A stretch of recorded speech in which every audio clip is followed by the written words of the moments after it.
कहानी की शुरुआत एक छोटे लड़के से होती है जिसका नाम नौर है। नौर के फादर की डेथ हो चुकी है और वो अपनी मदर के साथ रहता है। नौर की मदर कुछ दिनों से काफी बीमार है। नौर अपनी माँ की बहुत सेवा करता है। उसकी माँ को इस बात का अफसोस था कि वो नौर के लिए कुछ नहीं कर सकी, पर वो चाहती थी कि नौर अपने सारे सपने पूरे करे। शाम को नौर अपनी माँ के लिए सूप बना कर लाता है और देखता है कि उसकी माँ की डेथ हो गई है। नौर अपनी मदर को अपने फादर के साइड में ही दफना देता है। नौर का अब इस दुनिया में कोई नहीं है। नौर जंगल में रहता है और घर के सारे काम करना उसे आते हैं। अब एक दिन नौर को अपने फादर की एक किताब मिलती है जिसमें से उसके फादर नौर को कहानियां सुनाया करते थे। वो अक्सर ही नौर को एडवेंचरर्स की कहानियां सुनाते थे। नौर उनसे पूछता है कि एडवेंचरर क्या होता है। उसके फादर बताते हैं कि कोई ऐसा जो अपने दोस्तों के साथ मिलकर गले से ड्रैगन को मार डाले या किसी बूढ़े जादूगर से मैजिक स्पेल सीखे और जंगल को कर्ज से मुक्ति दिलाए। चाहे मुश्किल कितनी भी बड़ी क्यों ना हो, वो अपनी तलवार उठाकर हर मुश्किल का डट कर सामना करता है। ऐसे इंसान को एडवेंचरर कहा जाता है। अब नॉर डिसाइड कर लेता है कि उसे अब क्या करना है। वो अपने फादर और मदर की समाधि पर जाकर उन्हें बताता है कि वो पहली बार टाउन से बाहर जा रहा है और उसे एक एडवेंचरर बनना है। अपनी पाली हुई मुर्गी और बकरियों के लिए नौर ढेर सारा चारा रख देता है और अपना घर छोड़कर निकल पड़ता है। अगले दिन नौर रॉयल कैपिटल में पहुंच जाता है जो कि बहुत बड़ा शहर था।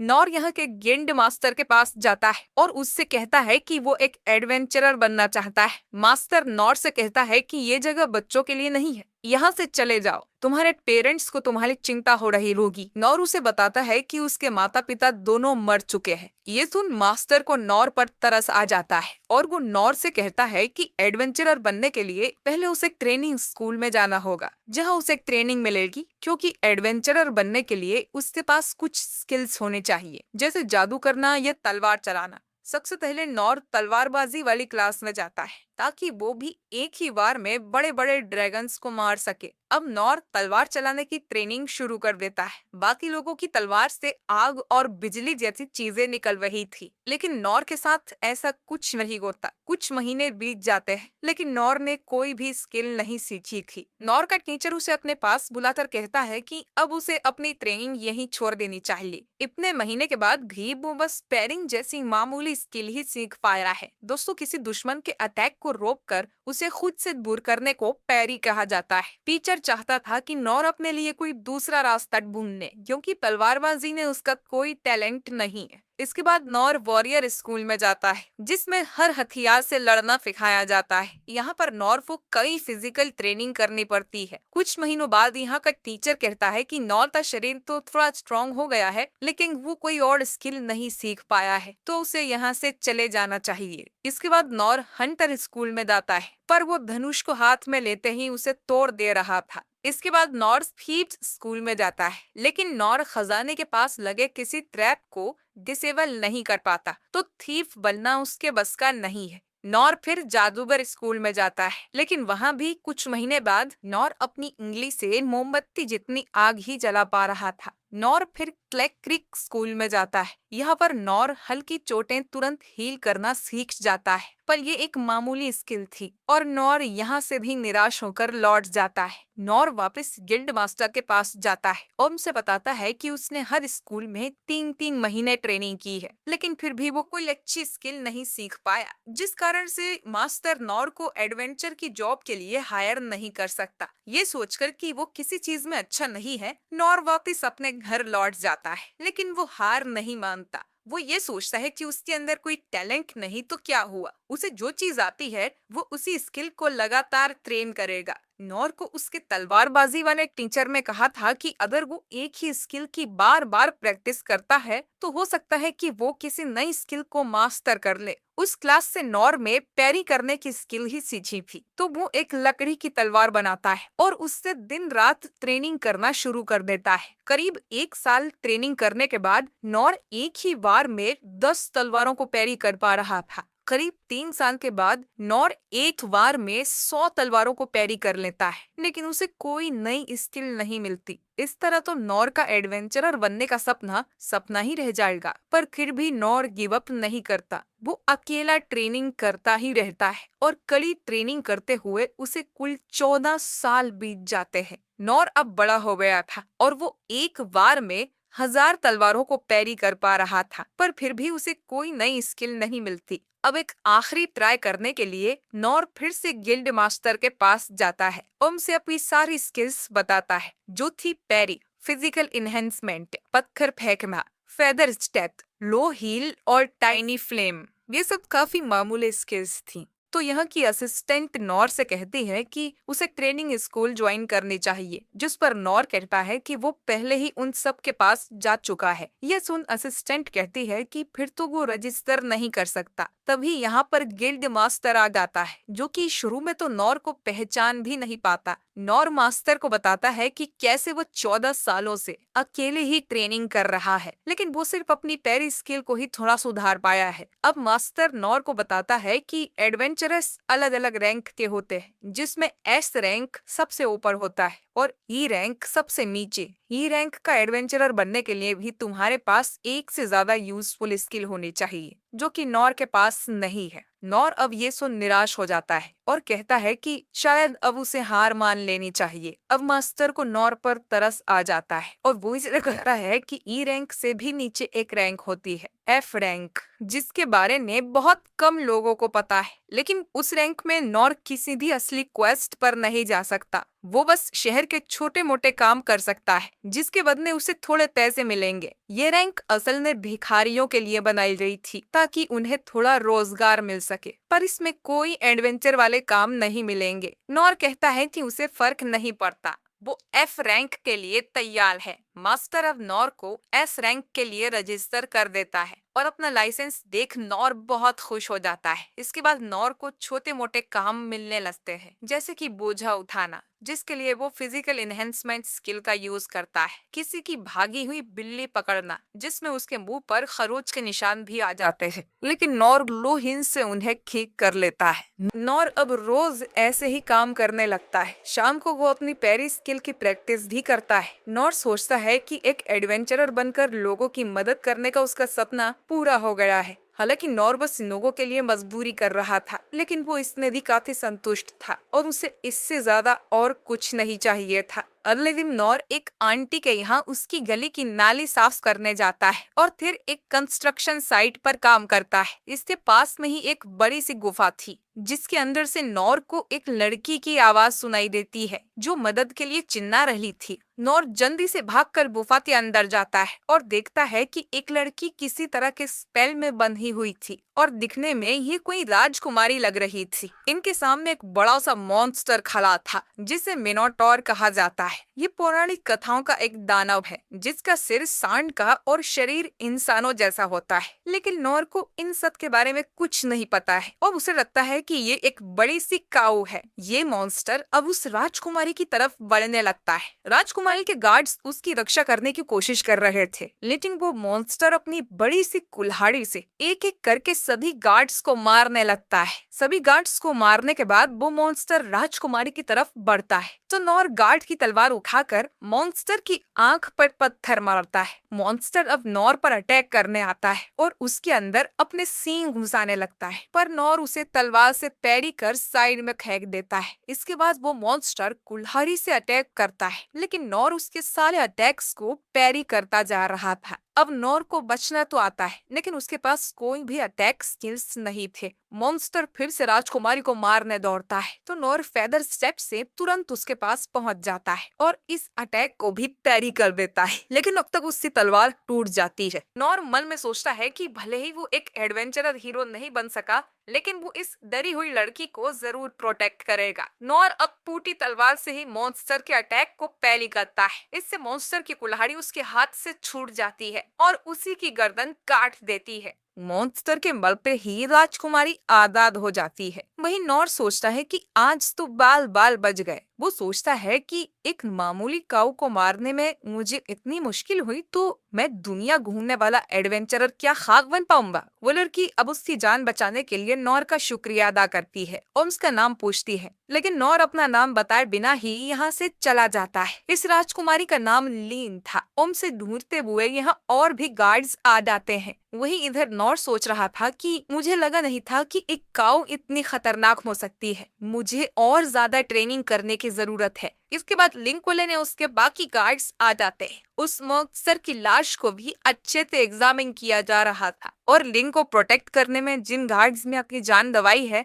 लिन उनकी आत्मा की शांति के लिए प्रे करती है। लिन के भाई लॉर्ड रेंग को इस हादसे के बारे में पता चलता है। वो जानता था कि मिनोटॉर जैसे डीमन अपने आप ही प्रकट नहीं होते, बल्कि उन्हें समन किया जाता है। इन्हें वहां पर एक रिंग भी मिली थी जिसकी मदद से मिनोटॉर को कंट्रोल किया जा रहा था, यानी कि किसी इंसान ने ही उस मॉन्स्टर को बुलाया था। उस रिंग में लगा स्टोन काफी कीमती जिसे खरीद कर हासिल नहीं किया जा सकता है, यानी कि ये काम किसी अंदर वाले का नहीं और ये काम जरूर इनके दुश्मन देश डेरिदास का होगा। उन्होंने मॉन्स्टर के जरिए राजकुमारी को मारने की कोशिश की है, यानी कि वो इनके देश के साथ युद्ध चाहते हैं। इनके देश में एक डंजल है जिसके अंदर ढेर सारे कीमती रेलिक भरे हुए हैं और डेरिदास उसी डंजन को हासिल करना चाहता है। लेकिन जिस आदमी ने उस मॉन्स्टर को मारा था उसके बारे में इन्हें कुछ भी नहीं पता। इधर नॉर मास्टर्स गिल्ड में जाता है। जो मास्टर उसे बताता है कि कल नॉर जिस कंस्ट्रक्शन साइट पे काम कर रहा था उसके पास एक बहुत बड़ा मॉन्स्टर आ गया था। वो ए रैंक का मॉन्स्टर था और किस आदमी ने उसे मार गिराया। नॉर को समझ ही नहीं आता कि यहाँ उसकी बात हो रही है, क्योंकि उसके हिसाब से सो कल उसने एक मामूली सांड को मारा है। नॉर अब मास्टर से अगला काम मांगता है। मास्टर नॉर को समझाता है कि उसे ये मजदूरी का काम छोड़कर कोई ढंग की जॉब कर लेनी चाहिए, वहाँ वो ज्यादा पैसे कमा सकता है। तभी राजकुमारी लिन यहाँ पर आ जाती है। वो नॉर से मिलना चाहती थी, इसलिए वो अपने डिटेक्शन स्किल का यूज करते हुए उसके पास गई। लिन ने मैजिक स्कूल कंप्लीट किया है और उसके पास काफी सारे स्किल्स हैं, लेकिन वो सब बेसिक लेवल पर हैं। अब लोग यह लिन को पहचानने लगे थे, इसीलिए लिन नॉर को लेकर बाहर आ जाती है। वो अपनी साउंड प्रूफिंग और गायब होने वाली स्किल का भी यूज करती है जिससे कोई इन्हें देख या सुन न सके। लिन उसकी जान बचाने के लिए नॉर का ठीक से शुक्रिया करना चाहती थी और वो उसे बहुत बड़ा इनाम देने का बोलती है, पर नॉर कहता है कि उसका शुक्रिया ही काफी है, उसे और कुछ नहीं चाहिए। लिन कहती है कि उसके फादर भी नॉर से मिलना चाहते हैं, वो उसे ढेर सारी जमीन भी दिलवा सकते हैं या अगर नॉर को कोई परेशानी है तो उसकी मदद कर सकते हैं। लेकिन नॉर बस मना ही किए जा रहा था। इससे अब लिन दुखी हो जाती है और जिद करती है कि जब तक नॉर उससे कोई उपहार नहीं लेगा तब तक वो यहाँ से हिलेगी भी नहीं। अब नॉर लिन के फादर से मिलने के लिए मान जाता है। इसके बाद लिन नॉर को अपने महल में ले जाती है, जिसे देखकर नॉर सोचता है कि ये तो बहुत बड़ा घर है, लिन जरूर बहुत अमीर घराने से है।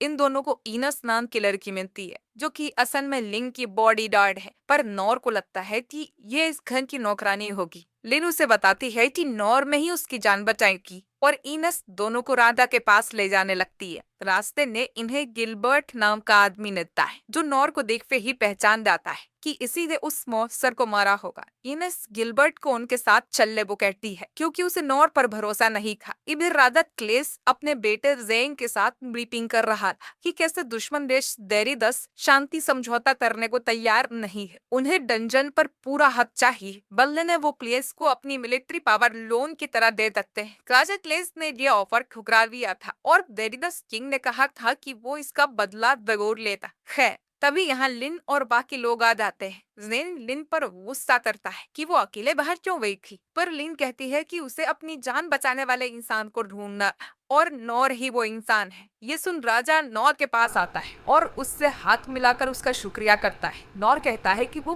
पहली बार इतने अमीर लोगों को हराया है तो उसे यहाँ के तौर तरीके नहीं पता है। राजा कहता है कि वो बिना इनाम दिए तो नॉर को यहाँ से नहीं जाने देता, तो नॉर को जितना भी पैसा या जमीन या जो भी इनाम मांगना है वो मांग सकता है, पर नॉर कहता है कि उसे कुछ नहीं चाहिए। फिर राजा बोलता है कि उनके देश में सबसे पुराना डंजन है जिसके अंदर से ढेर सारी कीमती चीजें निकलती रहती है और ये उन्हें ट्रेजर हॉल में रखते हैं। तो नॉर चाहे तो डंजन का आधा खजाना ले सकता है, लेकिन नॉर साफ मना कर देता है, उसे कोई कीमती तोहफा नहीं चाहिए। राजा सोचता है कि वो और क्या नॉर को दे सकता है। तभी वो अपनी गद्दी के पीछे रखी एक तलवार निकाल कर लाता है जो देखने में काफी अजीब थी। ये तलवार राजा राजा को अपने एडवेंचर के समय मिली थी, लेकिन अब बस ये डेकोरेशन की तरह ही रखी रहती है। राजा ये तलवार नॉर को दे देता है। ये ज्यादा कीमती तोहफा नहीं है। ये फूटकर नॉर इस तलवार को रख लेता है, लेकिन ये काफी भारी थी। इसे उठाने के लिए नॉर फिजिकल एनहेंसमेंट का यूज करता है। अब वो इस तलवार को एक हाथ से ही घुमा पा रहा था। ये देख राजा और बाकी सब शॉक हो जाते हैं। राजा नॉर से उसकी बेटे लिन को ट्रेनिंग देने को भी कहता है, ताकि वो भी उसकी तरह स्ट्रॉन्ग बन सके। पर नॉर बोलता है कि ऐसा कुछ नहीं है जो वो लिन को सिखा पाए, पर अगर उसे कुछ सीखना है तो वो खुद डिसाइड करेगी। पेरेंट्स को इस मामले में दखल अंदाजी नहीं करनी चाहिए। ये सुन राजा हंसने लगता है। इसके बाद नॉर यहाँ से जाने लगता है। वो सोचने लगता है कि ये तलवार उससे क्या काम आएगी, और तभी उसे याद आता है कि ये तलवार स्टेला के घर की नाली जितनी ही चौड़ी है, तो इस तलवार का यूज करके वो जल्दी जल्दी नाली साफ कर पाएगा। तभी नॉर के पीछे इनस आ जाती है और कहती है कि उसे कुछ बात करना है। वो अपनी रूडनेस के लिए नॉर से माफी मांगती है। उनका काम है क्लेस सैलरी को प्रोटेक्ट करना, इसीलिए उन्हें हमेशा चौकन्ना रहना पड़ता है। नॉर बोलता है कि मुझे न रखा तुम नौकरानी।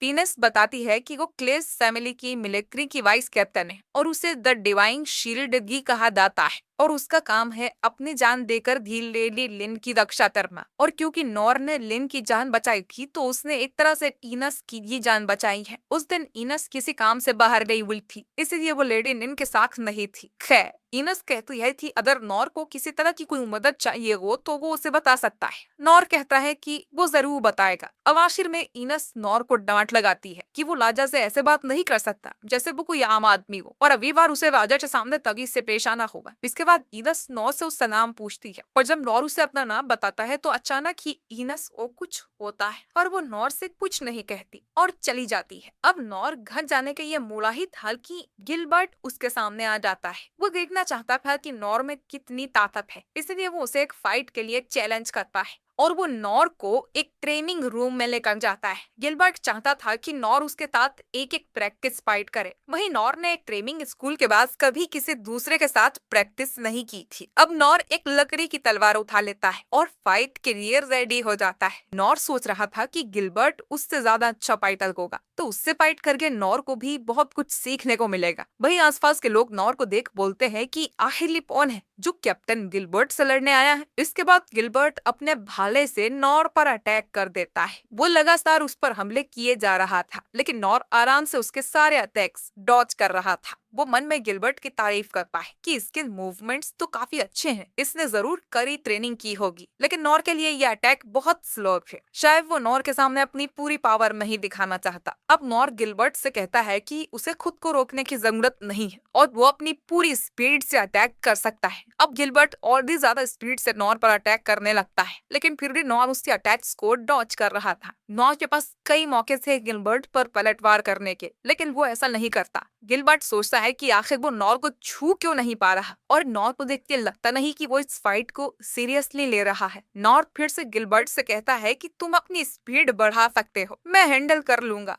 जबकि गिलबर्ट पहले ही फुल स्पीड से अटैक कर रहा था। नॉर भी सोचता है कि कहीं ऐसा तो नहीं कि गिलबर्ट अपनी पूरी ताकत लगा रहा हो और जो ट्रेनिंग मैं इतने सालों से ले रहा था उसकी वजह से मैं काफी स्ट्रांग हो गया। इसके बाद गिलबर्ट अपने अल्टीमेट अटैक ड्रैगन ग्रेव से नॉर पर हमला करता है और अपने भाले को सीधा नॉर के गले पर मारता है। पर वो देखता है कि नॉर तो उसके सामने है ही नहीं, बल्कि वो उसके साइड में खड़ा था। नॉर ने गिलबर्ट का फाइनल अटैक भी डॉज कर दिया था, जो देख गिलबर्ट काफी चौंक जाता है। लेकिन तभी नॉर कहता है कि मैं हार मानता हूँ, और फिर वो यहाँ से चला जाता है। इधर लोग बातें कर रहे थे कि कैप्टन के फाइनल अटैक से कोई कैसे बच सकता है। शायद वो नकली भाला था, इसीलिए वो आदमी उड़ गया होगा। असली होता तो उसकी गर्दन अलग हो जाती। इसके बाद हमें गिलबर्ट की बैक स्टोरी दिखाई जाती है। गिलबर्ट के अंदर भाला चलाने का काफी हुनर था और उसे फाइट में कोई भी नहीं हरा पाता था। गिलबर्ट ट्रेनिंग करते हुए और ज्यादा पावरफुल होता गया। वो अलग अलग टाउन में जाकर वहाँ के स्ट्रॉन्ग लोगों से लड़ता था, लेकिन फिर गिलबर्ट से लड़ने लायक कोई बचा ही नहीं। उसने रॉयल कैपिटल में भी सभी फाइटर्स को हरा दिया था। अब एक बूढ़ा आदमी गिलबर्ट को बताता है कि उनके किंगडम और पड़ोसी देश ने युद्ध होने के आसार है, इसीलिए रॉयल कैपिटल ने स्ट्रॉन्ग लोगों को इकट्ठा किया जा रहा है। गिलबर्ट को भी वहां जाना चाहिए ताकि उसे वहां कोई अपनी टक्कर का मिल सके। गिलबर्ट फिर रॉयल कैपिटल में आकर यहाँ डीमन हंटिंग करने लगा।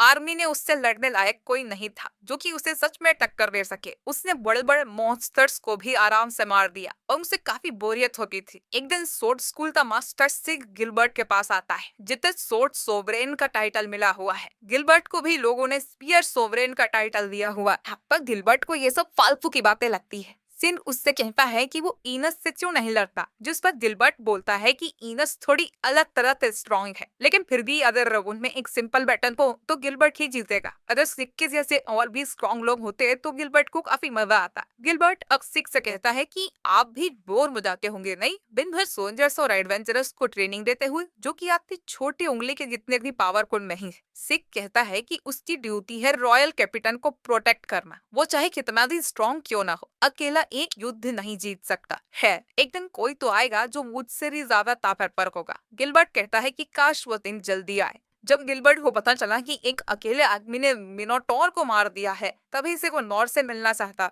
लेकिन वो बड़ा अजीब निकला। उसे किसी तोहफे का भी कोई लालच नहीं था। वो राजा के सामने भी काफी अकर्म पेश आ रहा था। उसे देखकर बिल्कुल नहीं लग रहा था कि किसी ने उस मॉन्स्टर को मारा होगा, लेकिन जब गिलबर्ट ने उसके साथ लड़ाई की तो उसका भाला उसे छू भी नहीं सका। गिलबर्ट का फाइनल अटैक साउंड की स्पीड से भी तेज होता है। अगर वो किसी इंसान को लग जाए तो उसकी मौत पक्की है, लेकिन नॉर ने उसे भी डॉज कर दिया। गिलबर्ट को समझ ही नहीं आया कि आखिर हुआ क्या। यह पहली बार था जब किसी लड़ाई में उसकी इतनी बुरी हालत हुई हो, लेकिन फिर भी नॉर खुद हार मानकर यहाँ से चला गया। शायद वो सबके सामने गिलबर्ट की बेइज्जती नहीं करना चाहता, लेकिन गिलबर्ट को खुद पर बहुत शर्म आ रही थी। जाते जाते नॉर ने गिलबर्ट से कहा था कि वो उससे फिर मिलेगा। नॉर के जाने के बाद गिलबर्ट नोटिस करता है कि नीचे फ्लोर पर कुछ क्रैक्स आ गए थे। गिलबर्ट को नहीं पता कि नॉर ने ये कैसे किया, लेकिन उसने गिलबर्ट की फाइनल टेक्निक को डॉज कर दिया था और गिलबर्ट को अपनी टक्कर का ओपोनेंट मिल गया है। इधर घर जाते हुए नॉर सोचता है कि वो कितना कमाल का अटैक है। उससे बचने के लिए नॉर को फिजिकल एनहेंसमेंट और फेदर स्टेप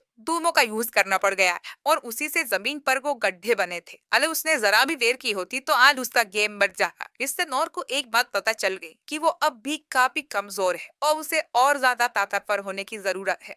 अब अगले दिन नॉर उस राजा की दी हुई तलवार का यूज कर उससे नाली साफ करने लगता है और इससे नाली काफी अच्छे से साफ हो रही थी, जो देखकर नॉर खुश हो जाता है और सोचता है कि इस तलवार पर अब तक एक स्क्रैच भी नहीं आया है। कुछ देर बाद नॉर सोचता है कि उसने आज का सारा काम खत्म कर दिया है। उस मॉन्स्टर की वजह से कुछ दिनों के लिए कंस्ट्रक्शन साइट भी बंद है। ऐसा ही चलता रहा तो नॉर को दिन भर खाली बैठना पड़ेगा, उनसे कोई काम ही नहीं मिलेगा। नॉर को अब इस नई तलवार का इस्तेमाल करते हुए नए काम करने चाहिए, जैसे कि वो इसे नाव के चप्पू की तरह यूज कर सकता है, पर उसके लिए पहले नाव लेनी पड़ेगी। वो उसके ऊपर पिज्जा बना सकता है, पर ओवर लेना पड़ेगा। वो इस पर खाना पका सकता है, लेकिन उसके पास बहुत कम फायर स्किल है। तभी अचानक ही लिन यहाँ पर आ जाती है। नॉर लिन के यहाँ आने का कारण पूछता है, जिस पर लिन कहती है कि वो नॉर की असिस्टेंट बनना चाहती है। वो उसके सारे रोजमर्रा के कामों में उसका हाथ बटाएगी, बदले में वो नॉर की टेक्निक सीखना चाहती है। नॉर उसे बस अपने पास रखने की परमिशन देगा, वो भी उसके लिए काफी है। वो उसे बिल्कुल परेशान नहीं करेगी, जिस पर नॉर साफ मना कर देता है। लिम कहती है कि वो उसके बहुत काम आ सकती है, उसने सारे 6 ट्रेनिंग स्कूल्स में टॉप किया था। नॉर कहता है कि ऐसा कुछ नहीं है जो कि वो लिन तो सिखा सकता है, और नहीं किसी काम में उसे लिन की मदद चाहिए। लिम कहती है कि उसके पेरेंट्स नॉर को सिखाने की फीस भी दे सकते हैं, पर नॉर उसके लिए भी मना कर देता है। लिन काफी रिक्वेस्ट करती है, लेकिन नॉर बस मना ही कर रहा था, तो लिन दुखी हो जाती है। अब ये दिखाने के लिए कि लिन कितनी यूजफुल है, वो अपनी जादू की छड़ी निकालती है और अपनी पहली स्किल आइस डांस दिखाती है, जिससे आसमान में कई सारे नुकीले आइस के स्टोन्स आ जाते हैं। इसके बाद लिन हेल फायर यूज कर अपने हाथ से आग निकालती है। हेल फायर ही उसकी सबसे पावरफुल टेक्निक है। इसके बाद वो मिस्ट ब्लेड का यूज कर अपने पीछे के बड़े से पेड़ को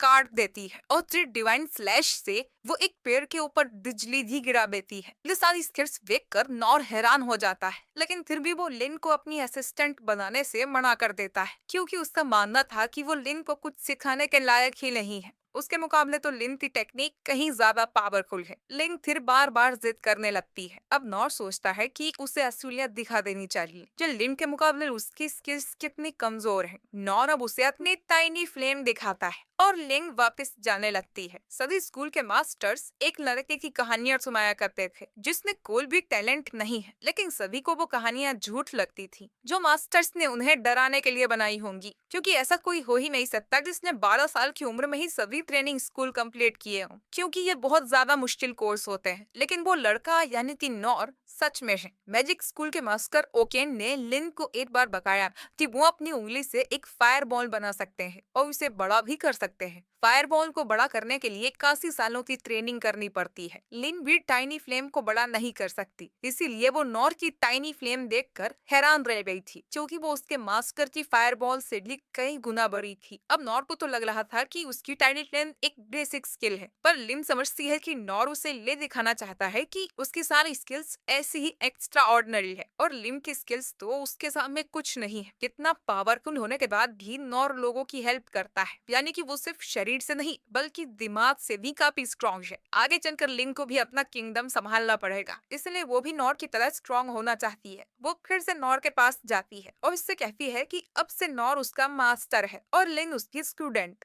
वही इधर लीन का भाई सोच रहा था कि उसके फादर ने वो ब्लैक सोर्ड आखिर नॉर को क्यों दी। वो उनके परिवार के लिए बहुत कीमती थी। जब राजा एडवेंचरर हुआ करते थे तब वो तलवार उन्हें एक डंजन के सबसे अंदर वाले हिस्से में मिली थी। वो ब्लेड एक अनजान धातु से बनी है जो कि बहुत ज्यादा स्ट्रॉन्ग है। उस पर किसी भी टेक्निक या पावरफुल स्किल से हमला करने पर भी एक खरोंच भी नहीं आती थी, इसीलिए उसे अनब्रेकेबल ब्लेड भी कहा जाता है। बड़ा सवाल ये था कि इस धातु को आखिर कैसे पिघलाकर तलवार बनाई गई होगी। वो ब्लेड किसी हथियार से ज्यादा कीमती है। रेन को लगता है कि शायद वो गलत सोच रहा है। उनके राज्य पर युद्ध के बादल मंडरा रहे हैं, तो शायद इसीलिए राजा ने वो तलवार नौ को दी होगी, क्योंकि उन्हें उस पर भरोसा है कि वो इस युद्ध में उनकी मदद जरूर करेगा। आखिर उसने एक मिनोटॉर को मारकर राजकुमारी की जान बचाई है, तो वो जरूर भविष्य में कुछ बड़ा करेगा। इधर लीन नॉर के साथ ही होती है। वो अब नॉर को अपना टीचर मान रही थी। वही नॉर सोच रहा था कि जब ये मुझे नाली साफ करते हुए देखेगी तो खुद ही भाग जाएगी। खाना खाने के बाद ये दोनों गिल्ड मास्टर के पास जाते हैं अपना अगला काम लेने के लिए। मास्टर राजकुमारी को देखकर हैरान हो जाता है, लेकिन यही उससे कहती है कि अभी वो बस एक एडवेंचरर है, वो बस उन्हें उनका अगला काम दे। नॉर कहता है कि कोई ऐसा काम बताइए जो दो लोग मिलकर कर सके। लिंग की रैंक बी थी, इसलिए वो इन्हें एक गोबलिन मारने का काम देता है, जो सुन नॉर चौंक जाता है, क्योंकि उसकी रैंक में उसे कभी ऐसा काम नहीं मिला था। गोबलिन छोटे मॉन्स्टर होते हैं जिन्हें मारकर नए एडवेंचरर अपनी स्किल्स दिखाते हैं। मास्टर नॉर को ये काम इसलिए दे रहा है क्योंकि उसके साथ बी रैंक की लीम है। पहली बार नॉर को कैसल के बाहर जाकर एक असली एडवेंचरर वाला काम करने को मिलेगा, जो सोचकर नॉर खुश हो जाता है। लेकिन फिर वो सोचता है कि कहीं वो लीम की रैंक का गलत फायदा तो नहीं उठा रहा। अभी तक तो वो उसे घर भगाने का सोच रहा था। नॉर को खुद पर शर्म आने लगती है कि वो कितना खुदगर्ज है। नॉर लीन को बताता है कि वो उसकी रैंक का फायदा उठाकर ये काम ले रहा है, तो उसे कोई दिक्कत तो नहीं है।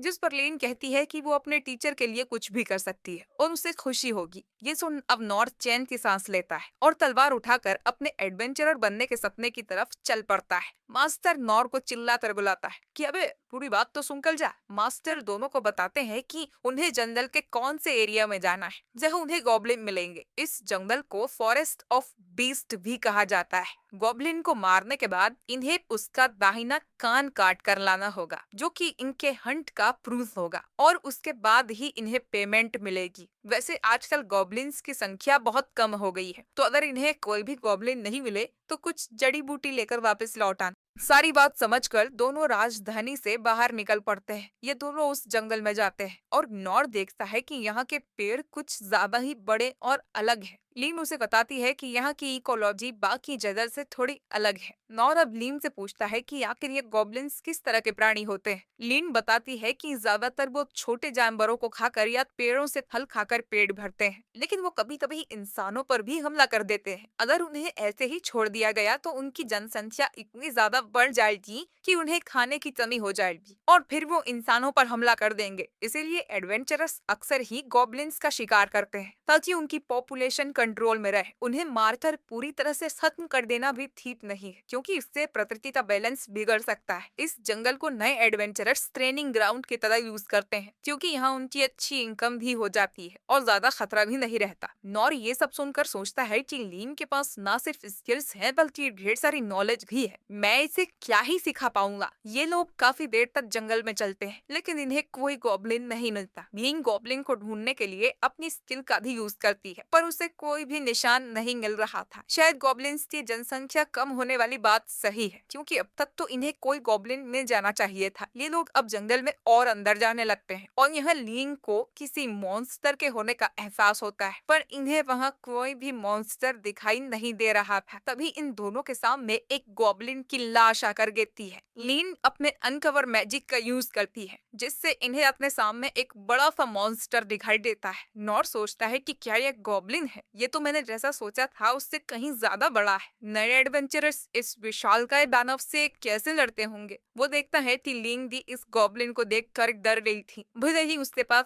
ढेर सारी स्किल्स है, लेकिन उसे लड़ाई का कोई अनुभव नहीं है। वो लीन को हिम्मत देते हुए कहता है कि ये उनके सामने बस एक मामूली गॉब्लिन है। ये डरावना है, पर हम इसे जरूर मार देंगे। अब ये सुन लीन को भी हिम्मत आ जाती है, लेकिन सिर्फ लीन जानती थी कि ये कोई मामूली गॉब्लिन नहीं है, बल्कि गॉब्लिन एम्पेरर है। ये गॉब्लिन किंग की एक प्रजाति होती है, जो कि बहुत खतरनाक होते हैं। गॉब्लिन एम्पेरर को जेनेटिक मैनिपुलेशन के द्वारा इंसानों ने ही बनाया था, लेकिन फिल्म रिसर्च पर पाबंदी लगा दी गई थी। ये मॉन्स्टर अपनी ही जाति के गॉब्लिन्स को खाता है, जिससे इसकी ताकत और साइज बढ़ता रहता है। पर जब नॉर कहता है कि हम इसे मार देंगे, तो लीन को लगता है कि नॉर पहले से ही जानता था कि उन्हें यहाँ गॉब्लिन एम्पेरर मिलेगा, इसीलिए वो यहाँ आने के लिए इतना एक्साइटेड था, क्योंकि वो इस खतरे को खत्म करना चाहता था। अब ये सोचकर लीन भी लड़ने को तैयार हो जाती है। एम्पेरर अब 2 पेड़ उखाड़ लेता है और उनसे नॉर पर अटैक कर देता है, लेकिन नॉर उसके अटैक्स को अपनी तलवार से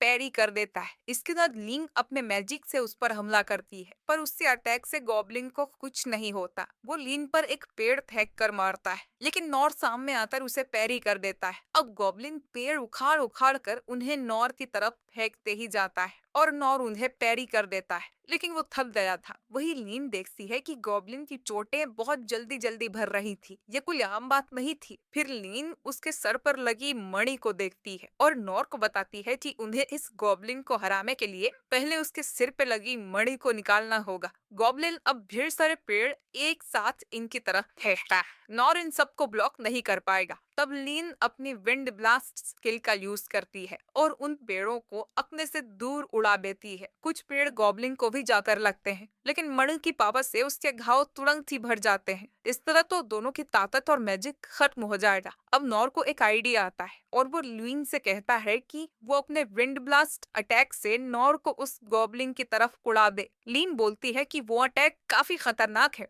और उससे महल की दीवारें भी टूट जाती है, तो नॉर उसे नहीं सह पाएगा। नॉर अब उस तलवार को अपनी पीठ पर लगा लेता है, जिससे कि वो अटैक उसे डायरेक्ट ना लगे। लीन अब नॉर के पीछे जाती है और उस पर विंड ब्लास्ट से अटैक करती है, जिससे नॉर बहुत ही ज्यादा स्पीड से उड़ता हुआ उस गॉब्लिन के पास जाता है और सीधा उसके सिर पे अटैक करता है, जिससे उसके सिर से वो मणि बाहर निकल जाती है। गॉब्लिन अब दर्द से चिल्लाने लगता है। नॉर लीन से कहता है कि क्या तुम इस गॉब्लिन को मार सकती हो, पर इस तरह की इसे ज्यादा तकलीफ ना हो। लीन अब गॉब्लिन के पास जाती है और अपनी हेल फायर से उसे जलाकर राख कर देती है, और इस तरह ये दोनों एक गॉब्लिन एम्पेरर को हरा देते हैं। दोनों को उसे मारकर अच्छा नहीं लगता और नॉर सोचता है कि कुछ समय के लिए वो गॉब्लिन हंटिंग वाले काम से दूर ही रहेगा और वो कभी ट्रेनिंग करने के बाद ही अगला टास्क करेगा, क्योंकि वो अकेले एक मामूली गॉब्लिन को भी नहीं हरा पाया। इधर जब रेन को गॉब्लिन एम्पेरर की बात पता चलती है, तो वो सोचता है कि इसके पीछे भी जरूर डेरिडस का ही हाथ होगा। उसके सिर पे लगा माना स्टोन बहुत बड़ा है, जो आसानी से नहीं मिलता। मॉन्स्टर ने पावरफुल सील से खुद को जंगल में छुपा रखा था। शायद वो कई दिनों से वहां था। गॉब्लिन की जनसंख्या गिरती जा रही थी, क्योंकि ये एम्पेरर उनका शिकार कर रहा था। रेन अपने लोगों से कहता है कि वो इस पर और ज्यादा खोजबीन करे किधर नॉर और लीन वापस मास्टर्स गिल्ड में जाते हैं और उसे भी बताते हैं कि उन लोगों ने एक गॉब्लिन को मारा है। नॉर कहता है कि उसकी तो हालत खराब हो गई थी, लेकिन लीन ने उस गॉब्लिन को मार गिराया। नॉर मन में सोचता है कि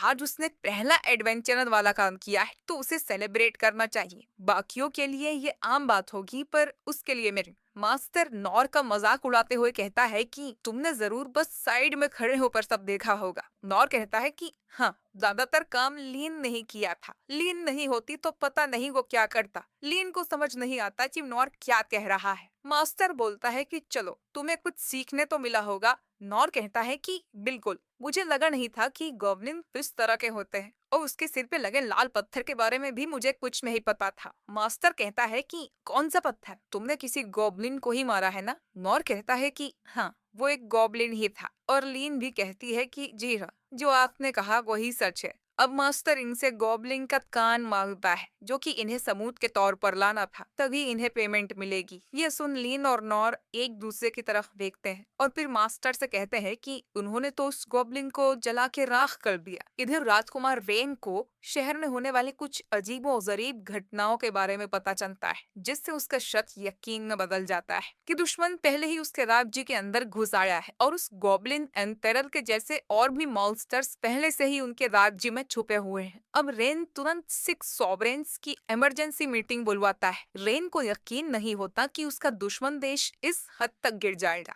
उन्हें डंजन के खजाने का इतना लालच है कि वो मासूम लोगों की कुर्बानी देने को भी तैयार हैं, और वो लोग किसी ही वक्त इनके देश पर हमला कर सकते हैं। वहीं दूसरी तरफ लीन और नॉर अपने पहले हिंट की खुशी में पार्टी कर रहे थे और मास्टर ने उन्हें बिना सबूत के गिफ्ट पेमेंट दे दिया था, क्योंकि उसे नॉर पर भरोसा है और एक गॉब्लिन मारने पर उतने भी ज्यादा पैसे नहीं मिलते। नॉर अब खाते हुए सोचता है कि इस लड़की से मेरा पीछा कब छूटेगा। खाना खाने के बाद लीन कहती है कि अब उसे घर जाना चाहिए, वो कल फिर से नॉर के पास आ जाएगी। लेकिन तभी रेन इन्हें ढूंढता हुआ यहाँ आ जाता है। रेन नॉर से कहता है कि उसे कल ही लीन के साथ पहाड़ों में बसे शहर की तरफ जाना है। इन्हें एक घोड़ा गाड़ी दी जाएगी और इनस भी इनके साथ होगी और उसे इस काम के पैसे भी मिलेंगे। इससे ज्यादा वो नॉर को कुछ नहीं बता सकता। इस समय सिर्फ नॉर ही है जिस पर रेन भरोसा कर सकता है। नॉर अब लीन के साथ जाने के लिए मान जाता है। अगली सुबह ये लोग निकल पड़ते हैं। असल में नॉर ने इस सफर के लिए इसीलिए हामी भरी थी क्योंकि वो कभी घोड़ा गाड़ी में नहीं बैठा था और उनसे कैपिटल के बाहर भी घूमने को मिल रहा है, जिससे नॉर बहुत खुश था। वो लीन से भी कहता है कि बाहर के नजारे देखो, हम कितनी खूबसूरत दुनिया में रहते हैं। नॉर चाहता है कि एडवेंचरर बनके उसे और भी नई नई जगह घूमने को मिले, लेकिन लीन कुछ और ही सोच रही थी। रेन ने इन्हें बताया था कि पहले इन्हें पहाड़ों में बसे पड़ोस शहर में जाना है और कुछ देर वहीं रुकना है। अगर सब ठीक रहा तो पहाड़ों को पार करते हुए इन्हें इनके पड़ोसी मित्र देश मिथिला में जाना है। लीन को डर था कि कहीं कुछ बुरा ना हो जाए। इनस कहती है कि मैं इसीलिए तुम्हारे साथ हूँ। इनस को प्रिंस रेन से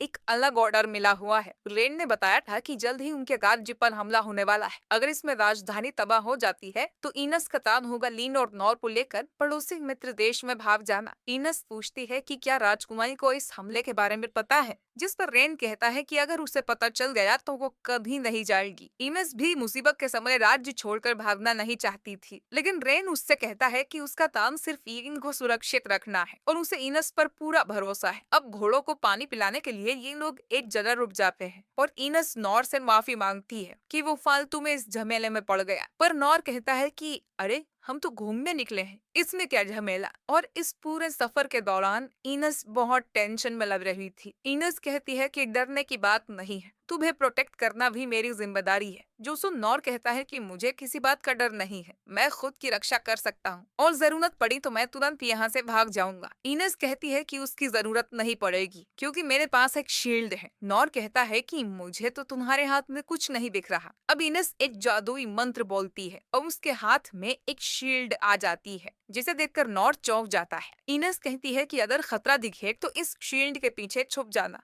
कोई भी हथियार या जादू इस शील्ड के आर पार नहीं जा सकता। नॉर कहता है कि मैं बिल्कुल छुप जाऊंगा और मन में सोचने लगता है कि ये लोग कितने ज्यादा पावरफुल हैं और मेरी तो एक गॉब्लिन मारने में ही हालत खराब हो गई थी। नॉर अब टीनस की तारीफ करते हुए कहता है कि ये तो काफी अच्छा टैलेंट है। अब हमें पता चलता है कि बचपन में ही इनस को अपने अंदर एक अलग तरह की शक्ति महसूस होती थी। इनस एक अनाथालय में थी पर अपनी इस शक्ति से वो एक लड़की को अनजाने में चोट पहुंचा देती है। अब सोवरेन्स इनस की ये पावर देखते हैं और बताते हैं कि ये तो ऊपर वाले का दिया हुआ तोहफा है और बहुत कम लोगों को ये नसीब होता है। इनस इससे कोई पावरफुल ब्लेड बना सकती है जो सब कुछ काट डाले, या एक मजबूत शील्ड जो कभी ना टूटे। अगर इनस इसका सही इस्तेमाल करे तो वो अकेले एक पूरे देश का सफाया कर सकती है। अब शील्ड सोवरेन डेंडाल्ग इनस को गोद ले लेते हैं और उसे ट्रेन करने लगते हैं और बाकी 6 सोवरेन्स भी इनस को उसकी पावर कंट्रोल करना सिखाते हैं।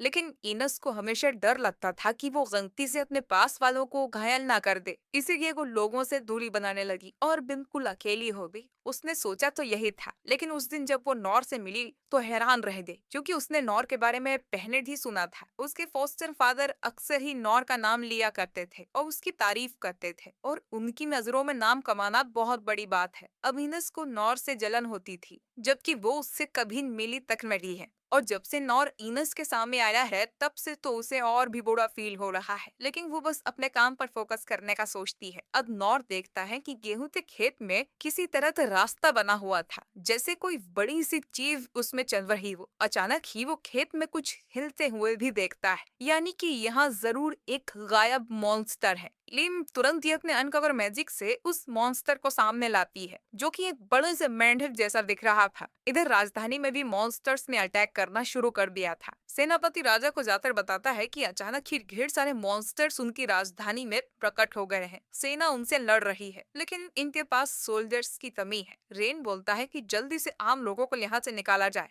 राजा पूछता है कि सोवरेन 6 कहाँ पर है, जिस पर रेन उसे बताता है कि वो भी मॉन्स्टर्स से निपटने की कोशिश कर रहे हैं और उसने लीन को पहले ही एक सुरक्षित जगह भेज दिया है। हम देखते हैं कि अलग अलग जगहों पर अलग अलग तरह के मॉन्स्टर्स प्रकट हो गए थे और सभी सोवरेन्स उनसे लड़ने की कोशिश कर रहे हैं। इस बैटल में कई सारे सोल्जर्स मारे भी जा रहे थे। इधर उस मेंढक वाले मॉन्स्टर के साथ हम एक लड़के को भी देखते हैं जिसका नाम रोलो है। ये उस मॉन्स्टर को लेकर कहीं जा रहा था और कहता है कि मुझे उन्हें मारना ही होगा, लेकिन अचानक ही लिंग के अनकवर मैजिक से इसकी इनविजिबल शील्ड टूट जाती है, जिसके बाद उस मॉन्स्टर को कुछ होता है और वो रोलो पर ही अटैक कर देता है। इनस बोलती है कि ये तो ब्लैक डेथ ड्रैगन है, इतना खतरनाक मॉन्स्टर यहाँ कैसे आया। खैर, वो मॉन्स्टर अब उस लड़के को जान से मारने ही वाला था और ये देख नॉर बिना कुछ सोचे ही उसे बचाने के लिए भाग पड़ता है। वो उस मॉन्स्टर के अटैक को पैरी कर देता है। मॉन्स्टर अब बार बार नॉर पर अटैक करता है, लेकिन नॉर उसके साथ अटैक्स को पैरी कर रहा था। इनस लीन को बताती है कि वो कोई आम लड़का नहीं है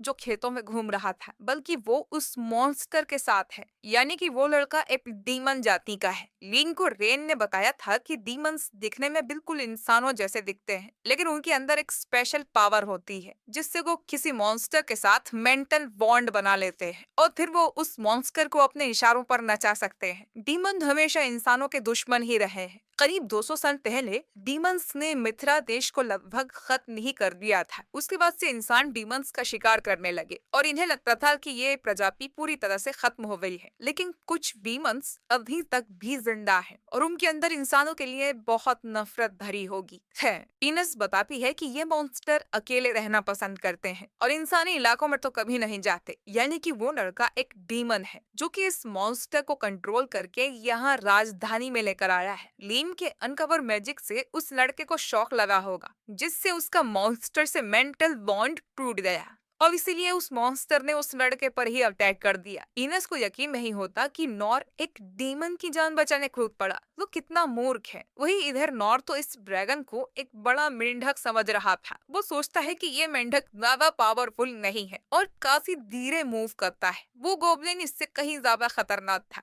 अब ये मॉन्स्टर अपना मुंह फुलाकर नॉर पर अपने डेडली पॉइजन से अटैक करता है। इस पॉइजन गैस से आसपास की फसल सूख जाती है। नॉर को भी चक्कर आने लगते हैं और उसका शरीर सुन्न पड़ जाता है। नॉर सोचता है कि ये कोई मामूली मेंढक नहीं है, बल्कि जहरीला मेंढक है। नॉर अब वहीं पर बैठ जाता है और वो मेंढक और भी बड़ा जहर का अटैक करने लगता है। इनेस कहती है कि ये मॉन्स्टर हर जगह डेथ लाता है, इसीलिए इसे ब्लैक डेथ ड्रैगन कहते हैं। लीन नॉर की मदद करने भागती है तो इनेस उसे रोक लेती है और कहती है कि उसे सिर्फ लीन को प्रोटेक्ट करना है, और वो बड़ी सी शील्ड बना देती है ताकि उस मॉन्स्टर का पॉइजन इन तक ना पहुंचे। और मॉन्स्टर की एक सांस भी बहुत जानलेवा होती है। अगर सोवरेन हीलर यहाँ पर होता तो वो भी नॉर को ठीक नहीं कर पाता, यानी अब तक तो नॉर मर गया होगा। वो ड्रैगन अब फिर से जहर की उल्टी करता है और इनस अपनी शील्ड से लिंग को बचाती है। इनस नॉर से माफी मांगती है कि वो उसे बचा नहीं पाई, मगर तभी इनके पास उस मॉन्स्टर का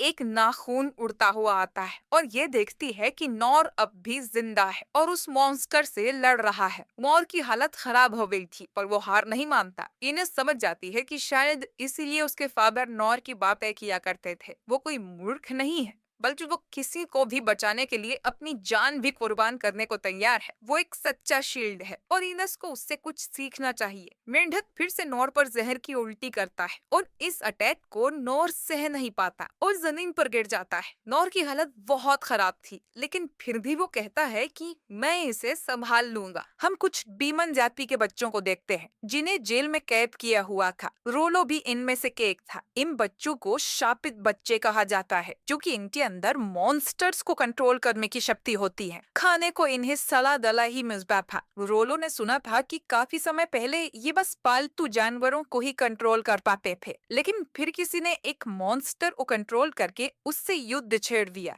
जिसमें कई लोग मारे गए। इंसान अब बीमन जाति से नफरत करते हैं। अगर रोलो किसी इंसान को आंख उठाकर भी देखता है तो उसकी बुरी तरह से पिटाई हो जाती थी। रोलो अगर पूछता है कि मुझे क्यों पीट रहे हो तो उसे और ज्यादा मार पड़ती थी। इतनी मार पड़ती थी कि उसकी सूरत भी बिगड़ जाती थी और उसे 3 दिन तक पानी के अलावा और कुछ नहीं मिलता था। रोलो को पिंजरे में बंद करके जनता को भी दिखाया जाता था और सब उसे गाली देते थे। रोलो अपनी पावर की वजह से लोगों का माइंड भी पढ़ सकता था। वो सुनता रहता था कि कैसे लोगों के अंदर डीमन जाति के लिए गुस्सा और डर भरा हुआ है। जब उन्हें पता चला कि रोलो माइंड रीड कर सकता है तो वो और ज्यादा वॉयलेंट हो गए। रोलो को बहुत बुरी तरह से ट्रीट किया जाता था, लेकिन बदला लेने का विचार कभी उसके मन में नहीं आया। वो कभी किसी को चोट नहीं पहुंचाना चाहता था। अब एक दिन रोलो से कहा गया कि वो अपनी पावर का यूज कर इन मॉन्स्टर को कंट्रोल करे और आने वाले युद्ध में डेरिडस का साथ दे। डीमन जाके युद्ध में काफी यूजफुल होती है। अगर रोलो ऐसा करता है तो कभी उसकी पिटाई नहीं की जाएगी और उसे उसका मनपसंद खाना पेट भर के खाने को दिया जाएगा। सिर्फ रोलो ही नहीं बल्कि जेल के सभी बच्चों को। लेकिन अगर रोलो मना करता है तो उसे रोज डबल पनिशमेंट मिलेगी। इस आदमी ने अपने सर में एक मैजिकल डिवाइस पहना हुआ था जिससे रोलो उसका माइंड रीड नहीं कर पाता कि ये सच बोल रहा है या झूठ। लेकिन इस आदमी ने हमेशा अपना वादा पूरा किया है, इसीलिए रोलो मान जाता है और उस ब्लैक डेथ ड्रैगन को लेकर राजधानी की तरफ आने लगता है। वो सबको मारने का सोच रहा था, लेकिन तभी लीन उसकी गायब होने वाली शील्ड तोड़ देती है और उसका ध्यान भटकने से वो ड्रैगन रोलो पर ही हमला कर देता है।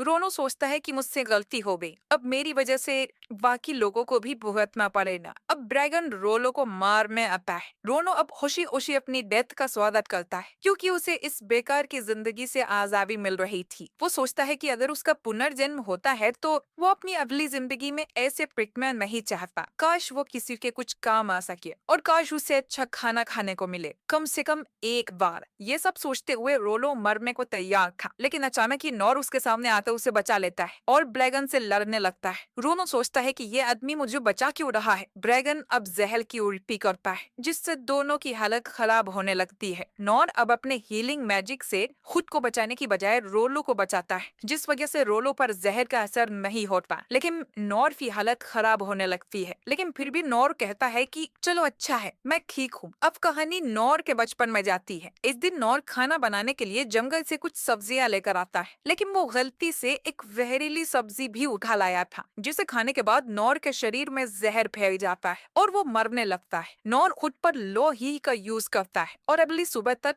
जिंदा बच जाता है। नॉर किताब में देखता है कि उस सब्जी को ब्रैगन सुगोइन कहा जाता है और उसकी मदर हमेशा इस सब्जी को खाने से मना किया करती थी। नॉर का शरीर अब भी दर्द में था, लेकिन नॉर फिर भी ट्रेनिंग करने चला जाता है। लो हील का यूज बार बार करने से नॉर पूरी तरह से ठीक हो जाता है। उसे भूख लगी थी तो वो वापस जंगल में सब्जियां लेने चला जाता है और इस बार उसके पिछवाड़े में एक जहरीला सांप काट लेता है। नॉर उसे मारकर वहीं पे बेहोश हो जाता है, लेकिन उसे कुछ भी नहीं होता। अब नॉर उसी सांप को पकाकर खाने लगता है। उसे वो बहुत स्वादिष्ट लगता है। अब अगले दिन नॉर फिर से खुद को सांप से कटवाता है और आज उसे और भी कम दर्द हो रहा था। यानी कि नॉर का शरीर ऐसा बन गया था कि अब उस पे जहर का असर कम हो रहा था। इसके बाद नॉर और भी ज्यादा जहरीली चीजों को खाने लगा। उसे कोई नई स्किल तो नहीं मिली, लेकिन अब उसके शरीर पे जहर का बिल्कुल असर नहीं होता था और जहरीले जीव उसे बहुत स्वादिष्ट लगते थे। कहानी वापस प्रेजेंट में आती है। इसी वजह से नॉर पर इस मेंढक के जहर का असर नहीं हो रहा था और वो सोचता है कि ये खाने में कितना स्वादिष्ट होगा। ड्रैगन अब फिर से नॉर पर अटैक करता है, लेकिन नॉर आराम से उसे पैरी कर देता है। वो उस मॉन्स्टर के सारे दांत भी तोड़ देता है। ड्रैगन अब सबसे खतरनाक जहर का अटैक करने वाला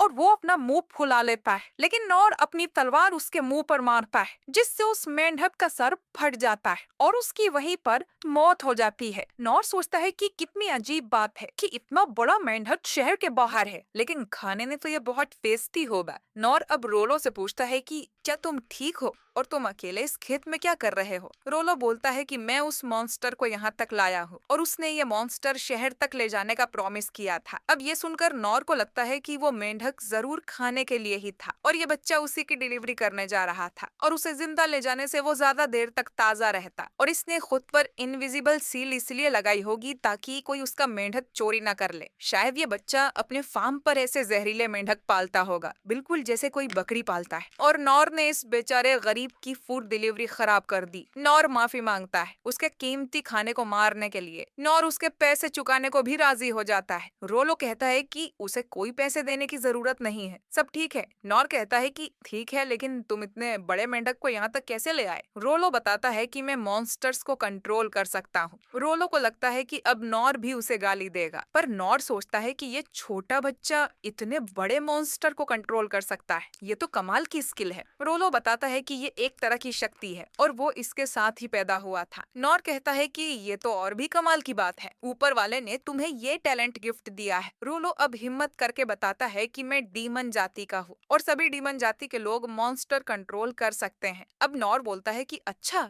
डीमन जाति को एक ट्राइब है और सिर्फ उनके पास ही ये पावर है। नॉर सोचने लगा था कि अगर उसके पास ऐसी एबिलिटी होती तो वो क्या करता। वो जंगल के जानवरों से अपने खेत के काम करवाता, वो बर्ड्स का इस्तेमाल कर लेटर डिलीवर करवाता, रात में भेड़िए उसकी रक्षा करते, कितना मजा आता। रोलो बोलता है कि तुम्हें डर नहीं लग रहा? मैं डीमन जाति का हूँ, तुम मुझसे नफरत नहीं करते? नॉर बोलता है कि तुम क्या बात कर रहे हो? रोलो बताता है कि ऐसे कई लोग हैं जो उसकी इस पावर से डरते और नफरत करते हैं। नॉर बोलता है कि तुम्हें उनकी बातों पर यकीन नहीं करना चाहिए, ये तो यूजफुल पावर है, काश ये पावर मुझे मिल जाती। अब रोलो ये सुनकर कि उसे कोई यूजफुल समझता है, वो रोने लगता है और नॉर से पूछता है कि क्या सच में मैं किसी के काम आ सकता हूँ? नॉर अब मन में सोचता है कि ये लड़का मुझसे बिल्कुल अपोजिट है, इसे पैदा होते ही इतनी कमाल की पावर मिल गई थी और ये जरूर कुछ बड़ा काम करेगा। नॉर अब रोलो के सिर पर हाथ रखकर उससे कहता है कि तुम बहुत यूजफुल होंगे, मुझसे भी ज्यादा। तभी इनस और लीन इनके पास आ जाती हैं। लीन नॉर का इलाज करना चाहती थी, पर नॉर कहता है कि मैं तो बिल्कुल ठीक हूँ, असल में जहर का मुझ पे कोई असर नहीं होता। लीन को समझ नहीं आता कि ये कैसे हो सकता है, वो जहर तो काफी जानलेवा था, पर वो सोचती है कि शायद नॉर के पास सेक्रेट पावर वाली टेक्निक है जो कि एक बार उसे मास्टर सेन ने दिखाई थी। ये टेक्निक सारे घाव भर देती है। मास्टर सेन को वो टेक्निक सीखने में करीब 40 साल लग गए थे और नॉर ने इतनी कम उम्र में इसे हासिल कर लिया। नॉर लीन से कहता है कि इस बच्चे का जरूर इलाज कर दो। रोलो को करीब से देखने पर लीन को यकीन हो जाता है कि ये लड़का डीमन जाति का है। वो नॉर से पूछती है कि हमें इसके साथ क्या करना चाहिए। नॉर कहता है कि इसे भी घोड़ा गाड़ी की सैर करवाते हैं। लीन मन में सोचती कहती है कि डीमन जाति बहुत खतरनाक होती है और कई देशों में इन्हें देखते ही मार दिया जाता है। इनस रोलो से पूछती है कि वो किसके कहने पर मॉन्स्टर को शहर में ले जा रहा था, जिस पर रोलो बोलता है कि उसे नहीं पता। अब रोलो को देखकर इनस समझ जाती है कि ये एक गुलाम है। रोलो बताता है कि उसे नहीं पता कि वो कहाँ से आया है और किस जगह पर है। तो नॉर बोलता है कि हमें इसे किसी पास के शहर पर छोड़ देना चाहिए। लीन से उसके फादर हमेशा कहते थे कि कभी भी सुनी सुनाई बातों पर यकीन मत करना और अपनी आंखों से देखकर ही भरोसा करो। अब रोलो को देखकर लीन को उसमें एक डरा हुआ बच्चा नजर आता है, न कि कोई खतरनाक डीमन जैसा कि लोग कहते हैं। अब लीन भी इस बच्चे को अपने साथ ले चलने के लिए मान जाती है। इनस कहती है कि डीमन जाति का मित्रा जैसे पवित्र शहर में जाना अलाउड नहीं है, हम इसे साथ नहीं ले जा सकते, लेकिन यहाँ अकेले भी नहीं छोड़ सकते। अगर ये इसे साथ ले गए तो मित्रा वाले इन्हें दुश्मन समझकर इन पर अटैक कर देंगे। ये लोग ये सोच ही रहे थे कि क्या करें और तभी इनके पीछे एक आदमी आ जाता है जो कहता है कि रोलो ने डिलीवरी खराब कर दी है, अब तक तो उसे मर जाना चाहिए था। नॉर बोलता है कि ये डिलीवरी मैंने खराब की है और इसके लिए वो माफी भी मांगता है। वो आदमी बोलता है कि उसे डिलीवरी से कोई मतलब नहीं, वो तो यहाँ इस बच्चे को लेने आया है। अब ये आदमी अचानक ही गायब होकर रोलो को मारने की कोशिश करता है, लेकिन नॉर अपनी तलवार से उसका हमला रोक देता है। इनस लीन को लेकर इनसे दूर हो जाती है। ये आदमी जिसका नाम जाडू है नॉर से कहता है कि मेरे रास्ते से हट जाओ, ये बच्चा बहुत कीमती है और जाडू को इसे वापस लाने का काम मिला है, जिंदा या मुर्दा। नॉर को कुछ समझ नहीं आ रहा था। जाडू फिर से रोलो को मारने की कोशिश करता है, लेकिन नॉर उसे पैरी कर देता है, जिसमें जाडू की ब्लेड टूट जाती है। वही लीन सोच रही थी कि ये दोनों इतनी स्पीड से लड़ रहे हैं कि मुझे कुछ दिखाई ही नहीं दे रहा। जाडू अब अपनी दूसरी ब्लेड्स निकालकर नॉर पे अटैक करता है, पर नॉर सारे अटैक्स ब्लॉक कर रहा था। अब जाडू के अगले अटैक से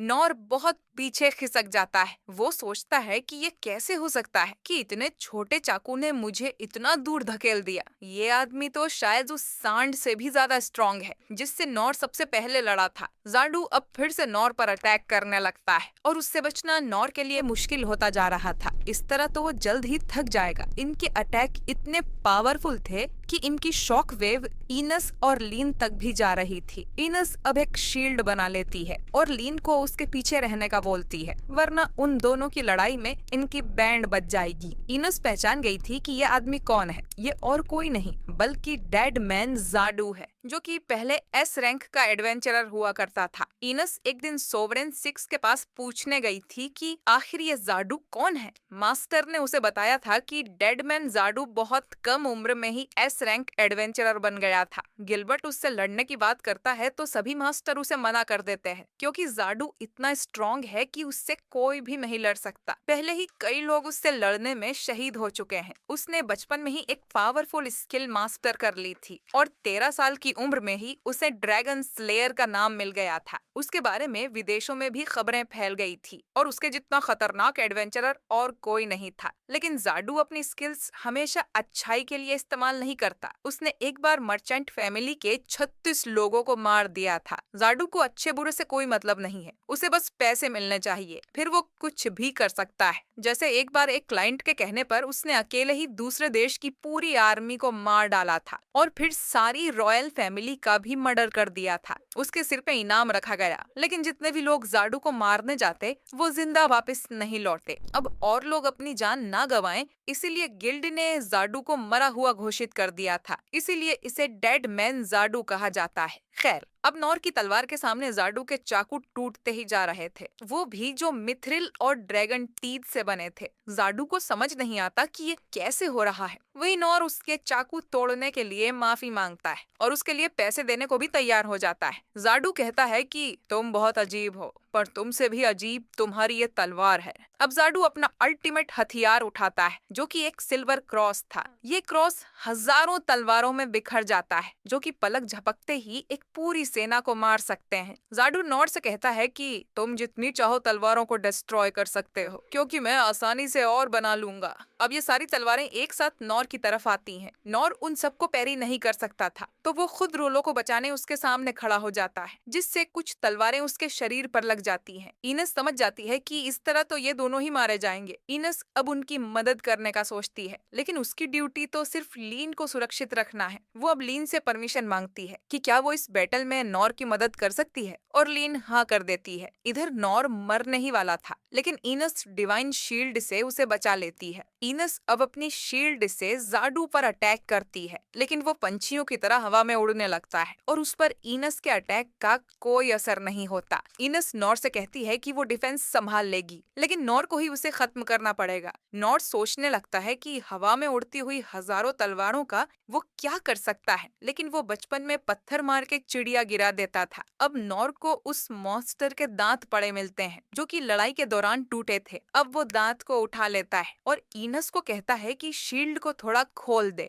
नॉर अब पूरी ताकत से उस दांतों के टुकड़ों को तलवारों की तरफ फेंकता है, जिससे वो तलवारें टूट जाती हैं। नॉर अब ऐसा ही करता रहता है और तलवारों को डिस्ट्रॉय करता जाता है। जालू अब चुपके से ईमस को मारने की कोशिश करता है, लेकिन नॉर उसे बाल बाल बचा लेता है और जाडू का एक और चाकू तोड़ देता है। जाडू को समझ नहीं आता कि नॉर में ये अटैक कैसे ब्लॉक किया। साथ ही ये चाकू एडमेंटाइट का बना था, तो नॉर में इसे तोड़ा कैसे। नॉर फिर से उससे माफी मांगता है और बोलता है कि ऐसे अटैक करोगे तो तोड़ूंगा ही। जाडू समझ गया था कि नॉर और उसकी तलवार में कुछ तो गड़बड़ है। जाडू कहता है कि मैं अब तुमसे नहीं लड़ूंगा क्योंकि मेरे सारे चाकू टूट गए हैं। जाडू ये भी बताता है कि राजधानी में तो अब तक सेलिब्रेशन शुरू हो गया होगा, पर जाडू अब उसे देखने नहीं जा पाएगा। ईमस पूछती है कि राजधानी में कौन सा सेलिब्रेशन हो रहा है। जाडू उसे कुछ नहीं बताता और यहाँ से जाने लगता है। जाते हुए वो नॉर से कहता है कि तुम बहुत अजीब हो। फिर वो रोलो से कहता है कि तुम काफी लकी हो, वरना अब तक तुम्हें मारकर मैंने अच्छे पैसे कमा लिए होते। जाडू अब चुपके से एक और बार रोलो को मारने का ट्राई करता है, लेकिन नॉर फिर से उसके अटैक को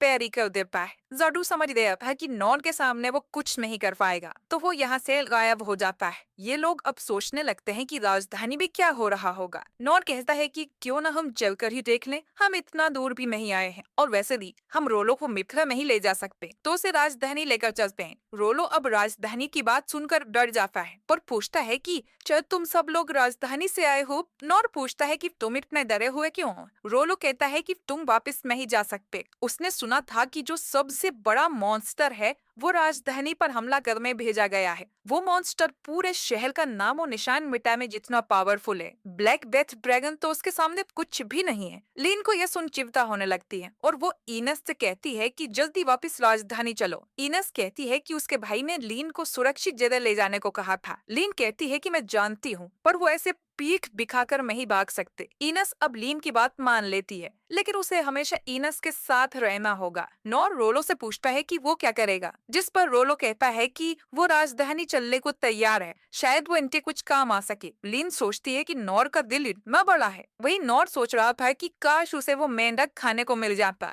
मजा ही आ जाता। खैर, ये लोग घोड़ागाड़ी में बैठकर वापस जाने लगते हैं। लीन को राजधानी की चिंता हो रही थी। वही नॉर रोलो को बाहर जंगली घोड़े दिखाता है। इधर राजधानी में हम प्रिंस रेन को देखते हैं, जिसे सेनापति आकर बताता है कि सभी आम लोगों को यहाँ से खाली करवा दिया गया है। सभी सिख सोवरेंस ने मिलकर काफी मॉन्स्टर्स को मार डाला है, लेकिन हमें अब तक दुश्मन देश की सेना नहीं दिखी है। रेन सोचता है कि शायद वो हमारे थकने का इंतजार कर रहे होंगे और वो जरूर कोई बड़ा अटैक करने वाले होंगे, लेकिन इन्हें नहीं पता कि ये अटैक क्या होगा, ये कहाँ से होगा। वो चारों तरफ देखने लगता है और फिर उसकी नजर आसमान में जाती है। वो आसमान में एक इनविजिबल शील्ड को उड़ते हुए देखता है। रेन तुरंत अपने अनकवर मैजिक का यूज करता है, जिससे वो शील्ड टूट जाती है और ये लोग आसमान में एक विशालकाय लेजेंडरी ब्लैक ड्रैगन को उड़ता हुआ देखते हैं, जिसे देखकर प्रिंस रेन बुरी तरह से डर जाता है, क्योंकि ये तो तबाही का ड्रैगन है। एपिसोड की शुरुआत नॉर के बचपन से होती है, जब उसके पिता उसे ड्रैगन्स की कहानियां सुनाया करते थे कि ऐसे ड्रैगन्स जो लोगों का नुकसान करते हैं उन्हें डेविल ड्रैगन्स कहा जाता है और उन्हें मारने वाले एडवेंचरर को ड्रैगन स्लेयर।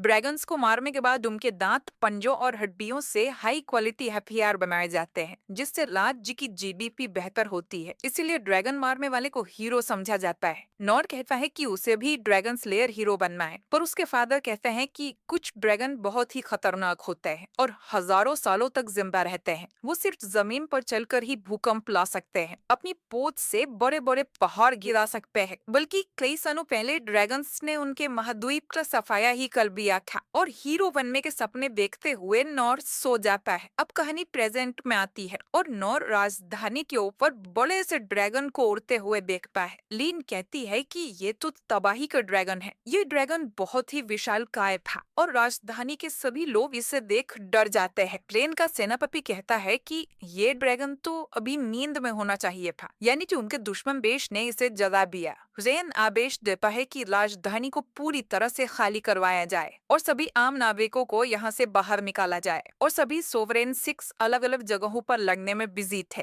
गिलबर्ट राजा से जाते कहता है कि उन्हें तुरंत ही महल छोड़कर जाना होगा, वो ड्रैगन सब बर्बाद कर देगा। राजा कहता है कि तुम बहादुर सिपाही आम लोगों को यहाँ से निकालने की कोशिश करो, मैं यही रहकर इस ड्रैगन से लड़ूंगा। लीन और बाकी सब दूर से ये देख रहे थे। लीन को अपने भाई और फादर की चिंता हो रही थी। उसे पता था कि उसके फादर राजधानी छोड़ के नहीं भागेंगे और उस ड्रैगन से लड़ने में मारे जाएंगे। नॉर, जिसमें पहली बार एक ड्रैगन देखा था, वो कहता है कि मैं इस ड्रैगन को हैंडल कर लूंगा। वो लीन से कहता है कि उसकी पीठ पर वैसा ही विंड ब्लास्ट करे जैसा उसने गोब्लिन किंग से लड़ते समय किया था। इससे नॉर बहुत ही तेजी से राजधानी पहुंच जाएगा। लीन को अपने मास्टर पे भरोसा था, इसीलिए वो मान जाती है। इधर राजा को यकीन नहीं हो रहा था कि दुश्मन देश उस व्यंजन को पाने के लिए इस हद तक गिर जाएगा। इसका कहना था कि ये लोग उस व्यंजन का सही इस्तेमाल नहीं कर रहे हैं। अगर वो हमारे हाथ लग जाए तो हमारी मिलिट्री पावर इतनी बढ़ जाएगी कि हम पूरी दुनिया को कंट्रोल कर सकेंगे।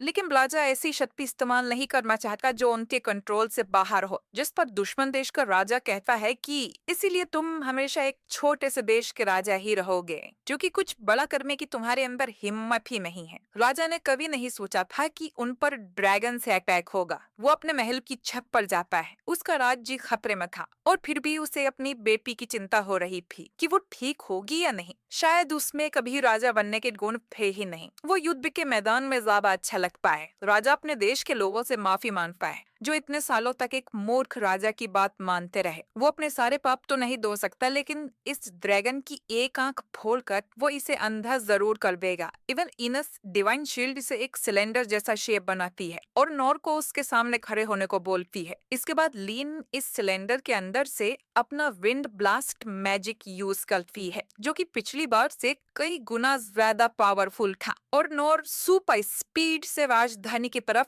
उड़ जाता है। इधर राजा के सामने वो ड्रैगन आ गया था। वो राजा पर अपनी एल्डर ड्रैगन ब्रेथ से अटैक करने लगता है, जिसमें इस महाद्वीप को सालों पहले जला डाला था। राजा समझ गया था कि उसे तो पलटवार करने का भी मौका नहीं मिलेगा, पर फिर भी वो हार नहीं मानता और अपना एक गोल्डन नाइफ निकाल लेता है और बोलता है कि आज तुम्हें पता चलेगा कि हम इंसान कितने जिद्दी होते हैं। सोवरेन सेज बोलता है कि वो चाकू एक ब्लास्टिंग सोर्ड है जो कि राजा के सारे मैना से एक बड़ा सा धमाका करेगा, लेकिन इसमें राजा भी मारा जाएगा। सब समझ जाते हैं कि राजा खुद को सेक्रीफाइस करने वाला है। अब राजा अटैक करने के लिए आगे बढ़ा ही था कि कहीं से नॉर आ जाता है और तलवार मार के ड्रैगन का मुंह मोड़ देता है, जिससे उसकी एल्डर ब्रेक आसमान में चली जाती है। नॉर का अटैक इतना जोरदार था कि ड्रैगन वहीं पे गिर जाता है। हमें पता चलता है कि इस ड्रैगन में सोचने समझने की शक्ति है और वो सोचता है कि अभी क्या हुआ, मैं धूल में क्यों पड़ा हूँ। फिर वो नॉर को देखकर सोचता है कि क्या इस छोटे से आदमी ने ये किया है। वो उसे मारने का सोच लेता है, क्योंकि ताकतवर हमेशा कमजोरों को मारते हैं, यही कुदरत का नियम है। ड्रैगन अब अपनी पूंछ से नॉर को कुचलने की कोशिश करता है, लेकिन नॉर उसकी पूंछ को भी पैरी कर देता है, जिससे ड्रैगन उल्टा होके गिर जाता है। इसके बाद हम देखते हैं कि लीम में जब विंड ब्लास्ट का यूज नॉर पे किया था तो वो बुलेट से भी ज्यादा रफ्तार से उड़ रहा था और वो तुरंत ही राजधानी तक पहुंच जाता है जब ये ड्रैगन अटैक के लिए तैयार हो रहा था। लेकिन नॉर खुद को रोक नहीं पा रहा था, तो वो सीधा ड्रैगन से जाके टकरा जाता है। नॉर सोचता है कि आज तो बाल बाल बच गया और आज के बाद वो कभी इस तरह से उड़ने को नहीं कहेगा। नॉर ये भी सोचता है कि ये ड्रैगन इतना बड़ा है लेकिन फिर भी इतनी आसानी से गिर गया, मतलब ये ड्रैगन उतना भी खतरनाक नहीं है जितना उसने सोचा था,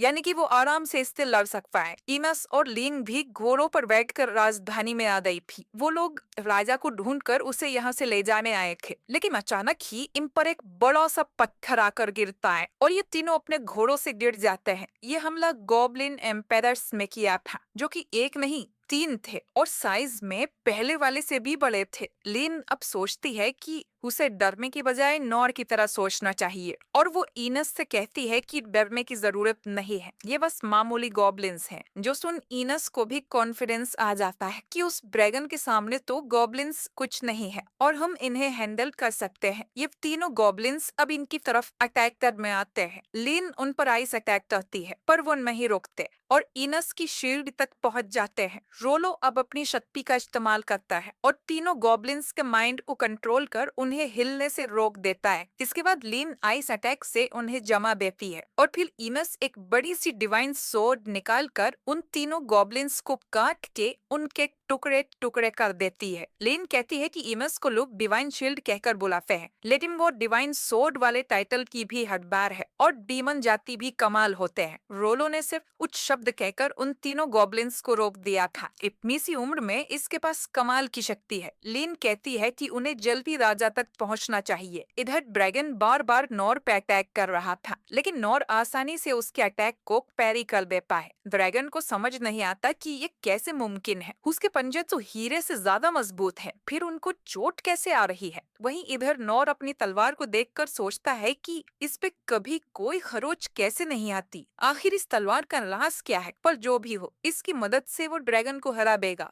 ड्रैगन अब उड़कर आसमान में चला जाता है अपना अल्टीमेट अटैक करने के लिए। वो अपनी एल्डर ब्रेथ को चार्ज कर उससे नॉर पर अटैक करता है, लेकिन नॉर अपनी तलवार से उसको भी पैरी कर देता है और वो बीम ऊपर चली जाती है और वहां जाके बहुत ही बड़ा धमाका करती है, जो देख इनस को यकीन नहीं होता। नॉर में एल्डर ब्रेथ को पैरी कर दिया। वो ड्रैगन अब नॉर के पास आकर दहाड़ने लगता है। रोलो कहता है कि वो गुस्सा है क्योंकि नॉर उसे बड़ा खतरा मान ही नहीं रहा, जबकि वो अपनी पूरी कोशिश कर रहा है। राजा अपनी छत पर खड़े होकर कहता है कि ड्रैगन्स को अपनी शक्ति पर बहुत गर्व होता है और ये तो एल्डर ड्रैगन है जिसे दुनिया में सबसे शक्तिशाली माना जाता है। लेकिन ये लड़ाई देखकर तो ऐसा लगता है कि ये बहुत ही छोटा और कमजोर है। यही सोच के ड्रैगन बहुत गुस्सा हो रहा था। वो फिर से नॉर को खाने जाता है तो नॉर इस बार उसका एक दांत तोड़ देता है और ड्रैगन उसके सामने गिर जाता है और उसकी आंखें भी लाल से पीली हो जाती हैं। लीन को लगता है कि शायद अब वो शांत हो गया, पर रोलो कहता है कि ऐसा नहीं है, बल्कि उसने नॉर के सामने हार मान ली है। रेन, गिलबर्ट और बाकी सभी आम लोग राजधानी से काफी दूर थे और वहीं से ये सब देख रहे थे। नॉर अब उस टूटे हुए दांत को देख पाए और उसे अपने फादर की कही बात याद आती है कि ड्रैगन के दांत, पंजों और हड्डियों का इस्तेमाल हाई क्वालिटी हथियार और दवाइयां बनाने में होता है, जिससे देश को काफी फायदा होता है। इसीलिए ड्रैगन स्लेयर को हीरो कहा जाता है। लेकिन नॉर इस ड्रैगन को जान से नहीं मानता और वहीं पे बैठ जाता है और बोलता है कि शायद मैं हीरो मटेरियल नहीं हूँ। जिसके बाद ड्रैगन नॉर के सामने हार मान लेता है और शांति से बैठ जाता है। लीन, इनस और रोलो भागकर नॉर के पास आते हैं और पूछते हैं कि नॉर को चोट तो नहीं आई। नॉर कहता है कि वो ठीक है। अब नॉर को लगने लगता है कि रोलो ने अपनी शक्ति का यूज करके ड्रैगन को शांत किया है, इसीलिए वो ड्रैगन अब चुपचाप बैठा है। रोलो कहता है कि उसने तो कुछ भी नहीं किया। तो नॉर को लगता है कि रोलो अपनी शक्ति के बारे में सबको बताना नहीं चाहता, वरना लोग उससे डरने लगेंगे। नॉर अब रोलो से कहता है कि इस ड्रैगन को वहीं जाने को कह दो जहाँ से ये आया है। इमस कहती है कि ये ड्रैगन बहुत ही खतरनाक है और इसे यहीं पर मार देना चाहिए, जिस पर नॉर कहता है कि वो जानता है, लेकिन वो इसे मारना नहीं चाहता। लीम अब नॉर की बात मान जाती है और रोलो से पूछती है कि क्या वो इस ड्रैगन को कमांड दे सकता है। रोलो कहता है कि ये बहुत पावरफुल है तो वो उससे प्यार से ही पूछ सकता है। नॉर रोलो के कान में बोलता है कि वो बिंदास अपनी शक्ति यूज करे, लेम या इनस उससे नहीं डरती। रोलो अब ड्रैगन के पास जाकर उसे यहाँ से चले जाने को बोलता है तो ड्रैगन कहता है कि वो अपने मास्टर की सारी बात मानेगा। असल में ड्रैगन नॉर को अपना मास्टर मान चुका था, लेकिन नॉर को लगता है कि ये ड्रैगन रोलो को अपना मास्टर बता रहा है। नॉर रोलो से बोलता है कि इससे कहो अपनी जगह वापस चला जाए और कभी इंसानों को नुकसान ना पहुंचाए। ड्रैगन नॉर की हर बात मानने को तैयार था और फिर वो उड़कर यहाँ से जाने लगता है, लेकिन अचानक ही उस ड्रैगन को एक लेजर आके लगती है, जिससे घायल होकर वो वापस जमीन पर आ गिरता है। ये काम किया था दुश्मन देश के राजा बेरीबस ने। इसी ने ड्रैगन को भेजा था ताकि वो राजधानी का सफाया कर दे, लेकिन ये ड्रैगन तो किसी काम का नहीं निकले, इसलिए उसे लेजर मार के गिरा दिया गया। बेरीडस राजधानी के बाहर ही अपनी पूरी सेना लेकर खड़ा था। इनका प्लान था कि जब वो ड्रैगन राजधानी का सफाया कर देगा तब ये लोग पूरी सेना के साथ राजधानी में जाएंगे। इधर हर सोल्जर के हाथ में मैजिक सोर्ड और मैजिक शील्ड थी और लाइट सोल्जर्स के पास मैजिक आर्मर और मैजिक कैनन्स होंगी। इनके पास 4 अल्ट्रा आउटपुट मैना कैनन भी थी, जिसकी लेजर से इन्होंने उन्होंने ड्रैगन को गिराया था। डेरिडस के सेनापति लमदेस में कहा था कि इस वॉर में उन्हें या उनके देश को ज्यादा फायदा नहीं होगा, तो उसे फिर से सोच लेना चाहिए। ये बात सुनकर डेरिडस गुस्सा हो जाता है और लमदेस के मुंह पर लात मारता है। डेरिडस का कहना था कि उनके राज्य की तरफ कोई आंख उठाकर भी नहीं देख सकता, क्योंकि उनके पास कमाल की मैजिक टेक्नोलॉजी है और ये बात पूरी दुनिया जानेगी। ये बात पूरा इतिहास याद रखेगा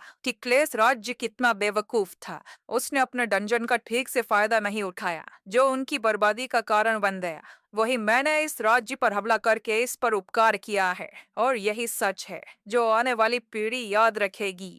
दूसरी तरफ नॉर और रोलोस ब्रैगम के पास जाते हैं, जो कि जिम्बा फाया मर गया, इन्हें पता नहीं चलता। लीन डेरिडस की सेना की तरफ इशारा करती है, जिसे मैजिकल एम्पायर भी कहा जाता है। डेरिडस अब हमला करने को तैयार था, लेकिन तभी वो दूरबीन से राजकुमारी लीम और ईमस को देखता है। उसने इनस के बारे में बहुत कुछ सुना था और उसे लग रहा था कि ईमस ही अब तक उनके राज्य को प्रोटेक्ट किए हुए है। राजा इनस पर भी अल्ट्रा कैनन चलाने को कहता है। भले ही ईमस को डिवाइन शील्ड कहा जाता है, लेकिन इस कैनन की लेजर से वो जल के राख हो जाएगी। ये लोग अब ईमस पर निशाना लगा के अल्ट्रा कैनन को फायर करते हैं। ये खतरनाक लेजर इनस को लगने ही वाली थी, लेकिन नॉर उसके सामने आकर अपनी तलवार से लेजर को तैयारी कर देता है और उसे आसमान में भेज देता है। डेरिडस को लगता है कि शायद इनका निशाना चूक गया, तो वो फिर से कैनन फायर करने को कहता है। इधर नॉर को समझ में नहीं आता कि ये लाइट कहाँ से आई। लीन उसे बताती है कि उन पर दुश्मन देश ने हमला किया है, जिनकी सेना में 10,000 से भी ज्यादा सिपाही है। वो लोग हमारे राज्य का खात्मा करना चाहते हैं और इनके पास भी सेना है, पर वो डेरिडस के मुकाबले बहुत छोटी है। ईमस कहती है कि अब वो कुछ नहीं कर सकते, उन्हें हार मानकर वापस चलना चाहिए। लीन नॉर से पूछती है कि वो क्या करेगा, जिस पर नॉर मन में कहता है कि ये भी कोई पूछने वाली बात है, वो दुम दबा के यहाँ से भागने वाला है। वो ये बात लीन को बताता उससे पहले ही इन पर एक और अटैक हो जाता है और ईमस अपने डिवाइन शील्ड से सबको प्रोटेक्ट करने लगती है। डेरिडस अब अपनी सेना से कहता है कि जल्दी ये सब खत्म करो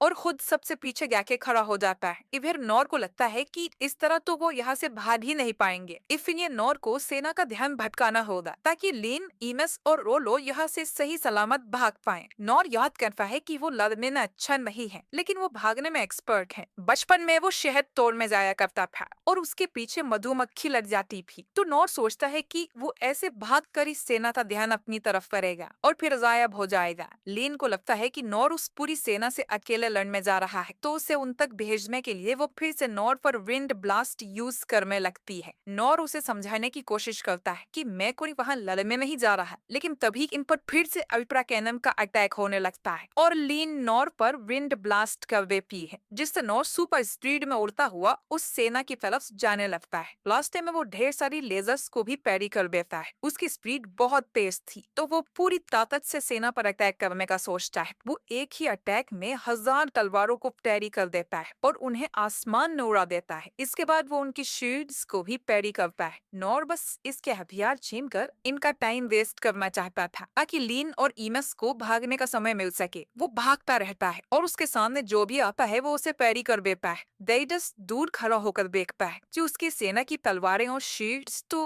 हवा में उछल रही हैं। नॉर इसके बाद सीधा डेरिडस के पास आता है। इधर जो तलवारें नॉर में हवा में उड़ाई थी वो वापस उस सेना पर ही गिर में लगती है, जिससे पूरी सेना घायल हो जाती है। नॉर इनकी बड़ी बड़ी तोपों को भी हवा में उछाल देता है, पर एक तूफान की तरह उसने पूरी सेना का सफाया कर दिया था। डेरिडस को समझ नहीं आता कि ये आदमी आखिर है कौन। नॉर अब सेना से लड़ते हुए बहुत ज्यादा थक जाता है और डेरिडस के पास आकर रुकता है। डेरिडस सोचता है कि इस आदमी को तो मैंने दूरबीन से देखा था, ये तो बहुत दूर खड़ा था, तो इतनी जल्दी ये यहाँ पर कैसे आ गया। इसके बाद नॉर डेरिडस की तरफ देखने लगता है, जिससे डेरिडस डर जाता है। कहीं इसे पता तो नहीं चल गया कि मैं राजा हूँ और ये जरूर मुझे मार नहीं आया होगा। नॉर अब डेरिडस की तरफ आने लगता है और वो किसी डरावने डीमन की तरह लग रहा था। डेरिडस को याद आता है कि उसके पास उसका मैजिक आर्मर और मैजिक सोर्ड है, जिसे वो बाहर निकाल लेता है। अब नॉर सुपर स्पीड से यहाँ से जाता है और उन अल्ट्रा कैनन्स को भी हवा में उछाल देता है। जो कि नीचे गिर के टूट जाती हैं। डेरिडस को समझ नहीं आता कि यह क्या हो रहा है। उसके पास 10,000 सैनिक थे, मैजिक शील्ड थी जो ड्रैगन की आग से भी बचा सकती है, अल्ट्रा कैनन थी जो एक ड्रैगन को भी मार सकती है, और वो सभी अब बेकार हो चुके हैं। नॉर फिर से डेरिडस के पास आ जाता है और डेरिडस सोचता है कि ये कौन है और अब तक इसने मुझे मारा क्यों नहीं। इसके बाद डेरिडस का ध्यान नॉर की तलवार पे जाता है। डेरिडस जब इस राज्य में मीटिंग करने आया था तब उसने ये तलवार राजा के कमरे में देखी थी। ये डंजन से निकली हुई एक अनमोल तलवार है और यही डेरिडस को चाहिए थी, लेकिन अब ये नॉर के हाथों में है। डेरिडस को याद आता है कि ये तलवार किसी अनजान धातु से बनाई गई थी और ये इतनी भारी होती है कि कोई नॉर्मल इंसान तो इसे उठा भी नहीं सकता, बल्कि यहाँ के राजा क्लेस को भी इसे उठाने के लिए दोनों हाथों की जरूरत लगती है, और नॉर सिर्फ एक हाथ से ही इस तलवार को उठा रहा है। नॉर अब मुस्कुराने लगता है और डेरिडस समझ जाता है कि इसी आदमी ने उसकी सेना की हालत खराब की है और मुझे ये टॉर्चर करके और मेरा मजाक उड़ाकर मारेगा, ठीक जैसा डेरिडस ने क्लेस के साथ करने का सोचा था। नॉर की स्माइल देख डेरिडस इतना डर जाता है कि वो अपनी पैंट में ही मुंह देता है। फिर वो किसी तरह अपने घोड़े पर बैठकर यहाँ से भागने की कोशिश करता है। नॉर के सामने वो बस एक मच्छर था जिसकी मौत उसके पीछे खड़ी थी। इसके बाद हम सब कुछ नॉर के नजरिए से देखते हैं कि वो तो बस इस सेना का टाइम वेस्ट करने की कोशिश कर रहा था ताकि लीन और बाकी सब यहाँ से भाग जाएं। वो बस भागता रहेगा और उसके सामने जो भी आएगा उसे पैरी कर देगा। वो आखिर में डेरिडस के सामने जाके रुकता है और सोचता है कि अरे ये बुढ़ा कौन है, इसने गोल्ड का आर्मर पहना हुआ है, लड़ाई के मैदान में इतने चमकीले कपड़े कौन पहनता है, ये जरूर भटक कर यहाँ आ गया होगा। इसके बाद नॉर देखता है कि जो तलवारें और शील्ड्स उसने पैरी की थी वो वापस जमीन पर आ रही थी, तो नॉर जाके उन्हें वापस हवा में उछाल देता है। उसे लग रहा था कि अगर इन सोल्जर्स को इनके हथियार वापस मिल गए तो ये मुझे जरूर मार देंगे। इसके बाद नॉर की नजर कैनन्स पर जाती है। उसे पता नहीं था कि वो क्या है, लेकिन वो उन्हें भी हवा में उछाल देता है। वो फिर से डेरिडस के पास जाकर रुकता है और सोचता है कि आखिर ये बुढ़ा यहाँ कर क्या रहा है। हथियारों को हवा में उछालते हुए नॉर अब बुरी तरह से थक गया था। उसे समझ ही नहीं आता कि ये बुढ़ा आदमी देश का राजा है। वो बचे कुचे कैनन्स को भी हवा में उछालकर उन्हें तबाह कर देता है। अब नॉर की सांसें बुरी तरह से फूल रही थीं। वो बार बार डेरिडस के पास ये देखने आ रहा था कि कहीं इस बुढ़े को चोट न लग जाए। डेरिडस नॉर को देखकर बुरी तरह से डर गया था और पूछता है कि तुम मुझे मार क्यों नहीं देते। अब नॉर सोचता है कि उसे स्माइल करना चाहिए जिससे डेरिडस को पता चल जाए कि वो खतरे में नहीं है, लेकिन नॉर की स्माइल देख डेरिडस अपने घोड़े पर बैठकर यहाँ से भाग जाता है। नॉर अब बुरी तरह से थकने की वजह से बेहोश होने लगता है और सोल्जर्स उसे मारने उसके पास आ जाते हैं, लेकिन तभी गिलबर्ट यहाँ आकर नॉर को बचा लेता है। उसके साथ उसका मास्टर सिग भी था जो नॉर से कहता है कि तुम जो भी हो तुम्हारा शुक्रिया, और अब यहाँ से सॉवरेन सिक्स संभाल लेंगे। वो अपनी 1000 ब्लेड स्किल से हजारों सोल्जर्स को मार देता है। नॉर को याद था कि सिग उसका ट्रेनर रह चुका है और वो उसके पास सोर्ड स्किल सीखने गया था। बाकी सोवरेन सिक्स भी लड़ाई के मैदान में आ गए थे और अपनी अपनी पावर से वो इस सेना को हरा देते हैं, और ओकेन अपने मैजिक से सभी सोल्जर्स को एक पत्थर की जेल में बंद कर देता है। असल में ये सारे सोवरेन सिक्स नॉर के टीचर रह चुके हैं और उन्हें इतने सालों बाद फिर से देखकर नॉर काफी खुश था, और इन सब ने भी नॉर को पहचान लिया था कि बचपन में वो उनके पास ट्रेनिंग लेने आया था। इसके बाद लीन नॉर के पास आकर उसे हील कर देती है। नॉर अब अच्छा फील कर रहा था पर उसे बहुत भूख लग रही थी। सिक कहता है कि सभी दुश्मनों को हम हरा चुके हैं, लेकिन उनका राजा डेरिडस भाग निकला। ओकेन पूछता है कि वो बुढ़ा इस युद्ध के मैदान में आया भी था। अब ये सुन नॉर बोलता है कि उसने एक बुढ़े को देखा था जिसने अपने घोड़े तक को भी गोल्ड आर्मर पहना कर रखा हुआ था। ओकेन कहता है कि वो आर्मर जरूर मैजिकल होगा और इसीलिए वो इतनी तेजी से यहाँ से भाग पाया। अब सिग बोलता है कि अगर वो बॉर्डर पार कर गया तो हम उसका कुछ नहीं बिगाड़ सकते। ओकेन बोलता है कि उसे पकड़ना तो अब नामुमकिन है, काश हम लोग उड़ पाते। नॉर कहता है कि एक तरीका है जिससे हम उड़ सकते हैं। वो इन लोगों को लेजेंडरी ड्रैगन के पास लेकर जाता है। उसे इतने करीब से देखकर सॉवरेन सिक्स हैरान हो जाते हैं। सेन अब अपनी हीलिंग पावर से ड्रैगन को बिल्कुल ठीक कर देता है और नॉर से कहता है कि नॉर तुम तो काफी बड़े हो गए हो। ओकेन कहता है कि ये नॉर है, मैंने तो पहचाना ही नहीं। नॉर बोलता है कि हाँ, काफी समय हो गया, मुझे तो लगा था कि आप टपक गए होंगे। जो सुन ओकेन गुस्सा हो जाता है और बोलता है कि अभी तो मैं 100 साल और जी सकता हूँ। वो नॉर से पूछता है कि क्या हम लोग सच में इस ड्रैगन की पीठ पर बैठकर उड़ पाएंगे, जिस पर नॉर कहता है कि चिंता की बात नहीं है, रोलो सब संभाल लेगा। जो सुन रोलो तुरंत ही मना करने लगता है। ड्रैगन अब होश में आ जाता है और जोर से दहाड़ने लगता है। रोलो सबको बताता है कि ये ड्रैगन गुस्से में है और उन लोगों से बदला लेना चाहता है जिन्होंने इसे घायल किया था, और इस काम के लिए उसे नॉर की परमिशन चाहिए। लेकिन सबको अब यही लग रहा था कि ये ड्रैगन रोलो की बात मानता है, जबकि ये ड्रैगन सिर्फ नॉर की ही बात सुनता है। खैर, ड्रैगन अब उड़ने के लिए तैयार था, तो लीन और इनस भी उस पर जाने लगती है। नॉर पूछता है कि वो क्यों जा रही है, जिस पर लीन कहती है कि सिर्फ रोलो ही ड्रैगन से बात कर सकता है, तो उसकी प्रोटेक्शन के लिए हम दोनों को तो जाना ही पड़ेगा। और आप भी तो चलेंगे ना मास्टर। अब असल में नॉर को ऊंचाई से बहुत डर लगता है। उसमें तो बस ये आइडिया दिया था कि ड्रैगन पर बैठकर उस राजा को पकड़ लो, उसे खुद इनके साथ नहीं जाना था। पर अब इतने लोगों के सामने वो मना तो नहीं कर सकता, तो वो भी चलने के लिए मान जाता है। सेन भी चलने को बोलता है, क्योंकि ड्रैगन को और भी हीलिंग की जरूरत पड़ सकती है। सोवरेन कारुक्स भी इनके साथ जाएगा, क्योंकि वो मैजिक से ड्रैगन को गायब कर सकता है, ताकि कोई इन्हें देख ना पाए। कारुक्स को देखकर नॉर पहचान जाता है कि ये तो थीफ क्लास के टीचर थे। तभी राजा क्लेस और रेन भी यहाँ आ जाते हैं। रेन भी इनके साथ जाएगा, क्योंकि इन्हें एक नेगोशिएटर की जरूरत भी पड़ सकती है। उन दोनों को सही सलामत देख लीन बहुत खुश होती है। इनस रेन से माफी मांगती है कि वो उसके आदेश को तोड़ते हुए लीन को वापस यहाँ ले आई, जिस पर रेन कहता है कि इनस ने सही किया, उसे यह मूर्खता भरा आदेश देना ही नहीं चाहिए था। वो केन भी इनके साथ जाना चाहता था, लेकिन उसे अपनी पत्थर वाली जेल का ध्यान रखने के लिए यही रुकना पड़ेगा। बाकी सभी अब ड्रैगन के ऊपर चढ़ जाते हैं और राजा क्लेस नॉर से रिक्वेस्ट करता है कि वो उसके दोनों बच्चों का ध्यान रखे। इसके बाद ड्रैगन यहाँ से उड़ जाता है। सोवरेन सिग और डुंडर्ग दूर से ये देख रहे थे और ये आपस में बात कर रहे हैं कि क्या हमें नॉर को बता देना चाहिए, आखिर वो हमें इतने सालों के बाद मिला है। सिग कहता है कि असल में नॉर को कभी हमारी जरूरत थी ही नहीं, और ऐसा कुछ था ही नहीं जो हम उसे सिखा पाते। और आज नॉर का कारनामा देखने पर सिग को खुद पे शर्म आ रही थी, और उसके मुकाबले वो खुद कितना कमजोर है, और अब से वो फिर से ट्रेनिंग शुरू करेगा ताकि वो और ज्यादा स्ट्रांग हो सके। इधर ड्रैगन पर उड़ते हुए ये लोग काफी दूर आ गए थे। कारूस कहता है कि उस स्टील ब्रिज के बाद दुश्मन देश की सीमा शुरू हो जाती है, तो इन्हें वापस लौट जाना चाहिए। तभी लीन को डेरिदस दिख जाता है, लेकिन वो अपने राज्य की सीमा के बहुत करीब था, और दुश्मन के राज्य में घुसना इनके लिए खतरे से खाली नहीं होगा। अभी तो ये लोग गायब हैं, लेकिन हमला करते ही ये दुश्मनों को दिखाई देने लगेंगे। रेन कहता है कि हम डेरिदस को भागने भी नहीं दे सकते। अगर आज वो जिंदा बच गया तो कुछ समय बाद फिर से हमारे राज्य पर हमला कर सकता है, और शायद अगली बार हम बच भी नहीं पाएंगे। इसीलिए रेन चाहता है कि ये लोग दुश्मन को उसके घर में घुसकर मारें, यानी कि एयर स्ट्राइक कर दें। अब इनस कहती है कि वो इस बॉर्डर वाली दीवार को डिस्ट्रॉय कर सकती है, ताकि वापस आने में इन्हें कोई परेशानी ना हो। इनस भी बाकी सब की तरफ बहुत गुस्से में थी। रेन उसे परमिशन दे देता है, और इनस अपनी डिवाइन सोर्ड वाली पावर से बॉर्डर की दीवार और कुछ डिफेंस बेस को तबाह कर देती है। रेन कहता है कि हम डेरिदस का पीछा उसकी राजधानी तक भी करेंगे। लीन सोचती है कि हम लोग ये कर सकते हैं, यहाँ जितने भी लोग मौजूद हैं सब बहुत ज्यादा पावरफुल हैं, तो चिंता की कोई बात नहीं है। और आखिर में हमारे पास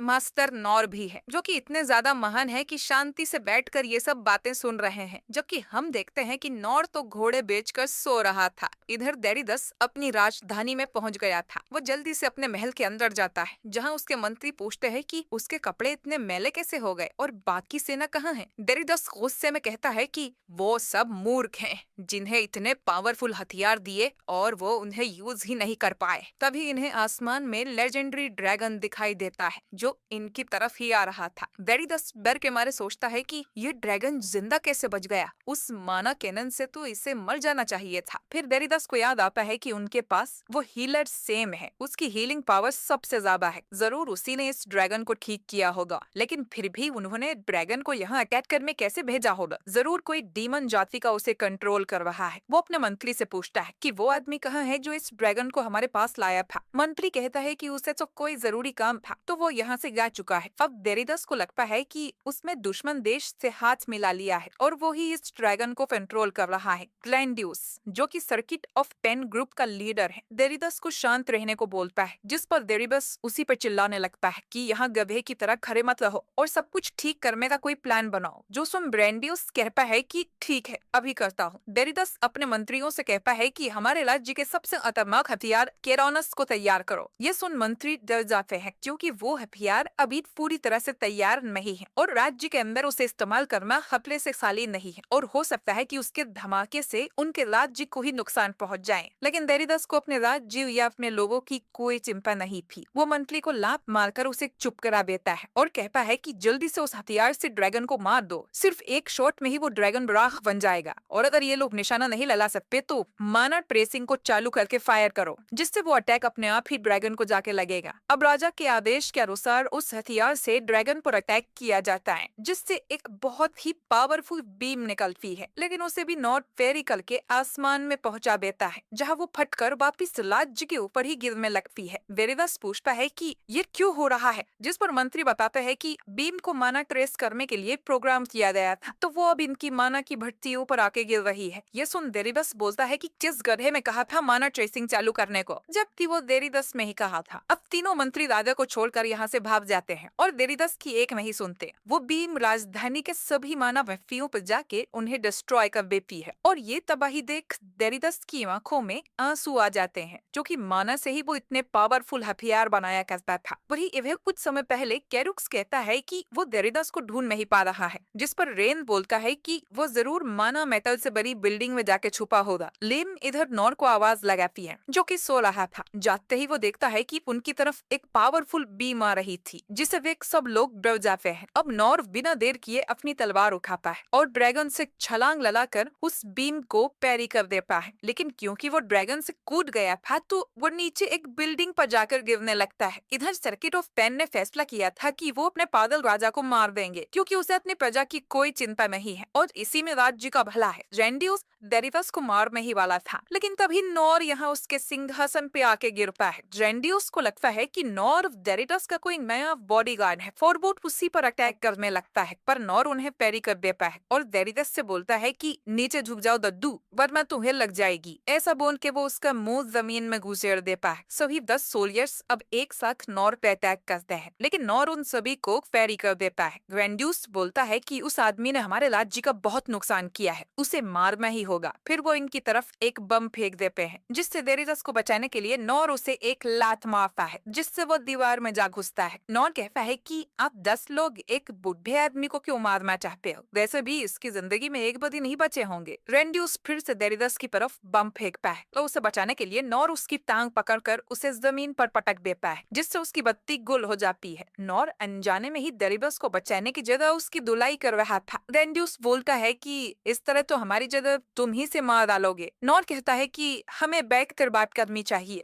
जिस पर रेंड्यूस कहता है कि उसका समय नहीं है, दुश्मन हमारे राज्य में आ गया है, तो अगर हम इस राजा का सिर काट के उन्हें दिखा दे तो वो समझ जाएंगे कि हम शांति चाहते हैं, तभी हमारा राज्य बच सकता है। लेकिन तभी रेन और बाकी लोग यहाँ आ जाते हैं और उन्होंने इनकी बात भी सुन ली थी। रेन नॉर का शुक्रिया करता है और कहता है कि आगे की बातचीत हम लोग कर लेंगे। लेन नॉर को ही कर में अपने साथ ले जाती है। देरीदस इन्हें देखकर डर जाता है और कहता है कि मुझे माफ कर दो। रेन कहता है कि ठीक है, मैं तुम्हें माफ कर दूंगा, लेकिन हमारे राज्य में 23 लोग हैं जो कि लापता हो गए हैं। 19 लोग अपने घरों के नीचे दब गए हैं, 13 लोग आग में जल गए हैं, 38 लोग मलबे में दब के घायल हो गए हैं और कई लोग हैं जो देरीदस के भेजे मॉन्स्टर्स के हाथों मारे गए हैं। 127 से भी ज्यादा लोग हैं जो इस हमले में घायल हुए हैं। तो देरीदस को ये लोग माफ कर देंगे, लेकिन उससे पहले देरीदस को वो सारा दर्द सहन करना होगा जो कि उसके राज्य के लोगों ने किया है। सेन कहता है कि देरीदस वो सारा दर्द महसूस करेगा, चाहे उसके हाथ और पैर काट ही क्यों ना दिए जाए, लेकिन हम तुम्हें मरने नहीं देंगे। जैसे ही देरीदस मरने वाला होगा, सेन अपनी हीलिंग पावर से उसे ठीक कर देगा, यानी कि ये लोग हर रोज देरीदस को तड़पाएंगे लेकिन मरने नहीं देंगे, जो कि मौत से भी बहुत बुरी सजा है। ये सब सुनकर देरीदस फिर से मौत देता है। रेन कहता है कि जब तक वो उस दर्द को समझ नहीं लेता जो उसके लोगों ने सहा है, तब तक उसे माफ नहीं किया जाएगा। और दोस्तों, ये सीन मुझे काफी सही लगा कि एक युद्ध से लोगों को कितना दुख होता है। ये बात राजा को एहसास करवाई जा रही है। नॉर्मली शोज में प्रजा को कितना नुकसान हुआ, इस बात पे ज्यादा फोकस नहीं किया जाता है। इवेलिन नॉर को हील कर फिर से ठीक कर देती है। नॉर को पता चलता है कि जो मानव बीन उसने फेरी की थी वो वापस इसी शहर पे आके गिरी थी। ये सुन नॉर को बुरा लगने लगता है कि पता नहीं कितने लोग इसने मारे गए होंगे, लेकिन लेन उसे बताती है कि सिर्फ माना फर्मेसिस वाली जगह ही तबाह हुई है और उनके आसपास कोई इंसान होता ही नहीं है और ये एक से लोगों को ज्यादा कुछ नुकसान नहीं हुआ है। पति रेन यहाँ आके बताता है कि दोनों देशों में शांति समझौता हो गया है और युद्ध खत्म हुआ, जिस पर नॉर कहता है कि ये तो शुरू होते ही खत्म हो गया और उस बूढ़े राजा का क्या हुआ। जेम कहता है कि वो अब राजा नहीं है, उसकी गद्दी पर अब उसके पोते को बैठाया जाएगा, लेकिन क्योंकि वो सिर्फ 10 साल का है तो उसकी देखरेख के लिए सर्किट ऑफ पेन में से एक आदमी उसके साथ रहेगा। तभी सर्किट ऑफ पेन यहाँ आ जाते हैं। जेंडियोस नॉर से माफी मांगता है उस पर अटैक करने के लिए और उसका शुक्रिया भी करता है, क्योंकि अगर ये राजा को ऐसे ही मार देते तो इनके राज्य में सिविल वॉर छिड़ सकती थी। नॉर कहता है कि शुक्रिया तो मुझे करना चाहिए, मैं तो आसमान से गिर रहा था, पर आप लोगों की गद्दी पर गिरने से मैं बच गया। ये सुन ग्रैंडियोस हंसने लगता है कि नॉर मजाक कर रहा है। वो नॉर से कहता है कि अब से वो लोग उसके कर्जदार हैं। अगर नॉर को कभी भी उसकी जरूरत पड़े तो वो लोग तुरंत ही उसकी मदद करने आ जाएंगे। नॉर कहता है कि मैंने आपके शहर को बहुत नुकसान पहुंचाया है, आप चाहो तो मैं मलबा साफ करने में मदद कर सकता हूँ। जो सुन ग्रैंडियोस फिर से हंसने लगता है। तभी रोलो कहता है कि ड्रैगन बोर हो गया है और घर जाना चाहता है। ये लोग अब ड्रैगन पर बैठ कर वापिस जाने लगते हैं। ग्रैंडियोस नॉर को फिर से शुक्रिया करता है और बोलता है कि वो लोग किसी दिन जरूर मिलेंगे। इसके बाद ये लोग ड्रैगन पर बैठकर उड़ जाते हैं। नॉर रोलो से कहता है कि जरा ड्रैगन को बोलो ना थोड़ा नीचे से उड़े। कुछ देर में ये अपने राज्य पहुंच जाते हैं, जहाँ राजा प्लेस नॉर का शुक्रिया करता है और कहता है कि वो नॉर को कोई इनाम देना चाहता है। उसी की वजह से ये लोग युद्ध जीते हैं, जिस पर नॉर कहता है कि उसे कुछ नहीं चाहिए। पर काफी जिद करने पर नॉर कहता है कि मैं चाहता हूँ कि आप इस बच्चे रोलो की मदद करें, इसके पास रहने को कोई जगह नहीं है। तो नॉर चाहता था कि ये इसी राजधानी में एक नॉर्मल इंसान की तरह रहे। नॉर मन में सोचता है कि रोलो को वो अपने साथ भी रख सकता है, लेकिन वो खुद नल्ला बेरोजगार है तो रोलो का ठीक से ख्याल नहीं रख पाएगा। नॉर आगे कहता है कि एक बार आपने मुझे घर और जमीन देने को कहा था, तो आप वो सब रोलो को दे दीजिए। इसने कई बार मेरी जान बचाई है। और वो ड्रैगन भी इसी की बात सुनता है। राजा क्लेस कहता है कि ये लड़का बीमन जाति का है, यहाँ रहने के लिए इसका आधार कार्ड बनाना पड़ेगा और एक बीमन जाति को यहाँ रखने से इनके संबंध निकला बेश से बिगड़ सकते हैं। लेकिन फिर भी नॉर के कहने पर राजा मान जाता है। रोलो जो कुछ समय पहले मरने का सोच रहा था कि काश अगले जन्म में उसे इतनी मार ना पड़े, काश वो किसी के काम आ सके, काश उसे भी पेट भर खाने को मिले, उसकी सारी विशेष अब पूरी हो गई थी। जहाँ अब उसके पास रहने के लिए घर और सोने के लिए बिस्तर है। रोनो अब इनस के साथ रहने लगता है, जहाँ उसे पेट भर खाना खाने को मिलता है। पहली बार गर्म और मुलायम खाना खा के रोलो रोने लगता है। इनस रोलो से कहती है कि वो इसे अपना ही घर समझे और वो जितना चाहे उतना खा सकता है। रोनो की आंखों में खुशी के आंसू थे। इसके बाद राजधानी की मरम्मत भी शुरू कर दी जाती है। जो लोग बेघर हो गए थे उन्हें रहने के लिए जगह भी दी जाती है। नॉर देखता है कि गिल्ड मास्टर का ऑफिस सही सलामत है, जो देख उसे खुशी होती है। साइन बोर्ड देखकर उसे याद आता है कि कैसे उसे यहाँ से भगा दिया गया था, क्योंकि ट्रेनिंग स्कूल जाकर वो एक ढंग की स्किल भी नहीं सीख पाया था। अपने सारे टीचर को वापस देखकर नॉर को काफी अच्छा लगा था। वो उन्हें करीब 15 साल बाद देख रहा था और उसे अपने बचपन की याद आने लगी थी। सबसे पहले वो सोर्ड मास्टर सिक के पास गया था, जो कि तलवारबाजी की कला सिखाते हैं, लेकिन उसकी ट्रेनिंग बहुत ही कठिन होती है। तो सिक को लगा कि नॉर 3 दिन भी यहाँ नहीं टिक पाएगा, लेकिन 10वें दिन भी नॉर को यहाँ देख सिक हैरान होता है। अगली ट्रेनिंग में इनकी तरफ एक बड़े से गोले को फेंका जाता है। नॉर उसे पैरी कर देता है, लेकिन उसके कंधे में चोट लग जाती है, जिससे उसकी तलवार नीचे गिर जाती है। जिस बात पर सिग उसे डांटता है, क्योंकि दुश्मन उसके तलवार उठाने का इंतजार नहीं करेगा और नॉर तलवार उठा के वापस खड़ा हो जाता है। जो देख सिग समझ जाता है कि नॉर बहुत जिद्दी है। नॉर अब सिग से पूछता है कि उसने अब तक कोई स्किल क्यों नहीं सीखी और क्या सिग उसे अपनी कोई स्किल दिखा सकता है। सिग अब उसे गार्डन में ले जाता है और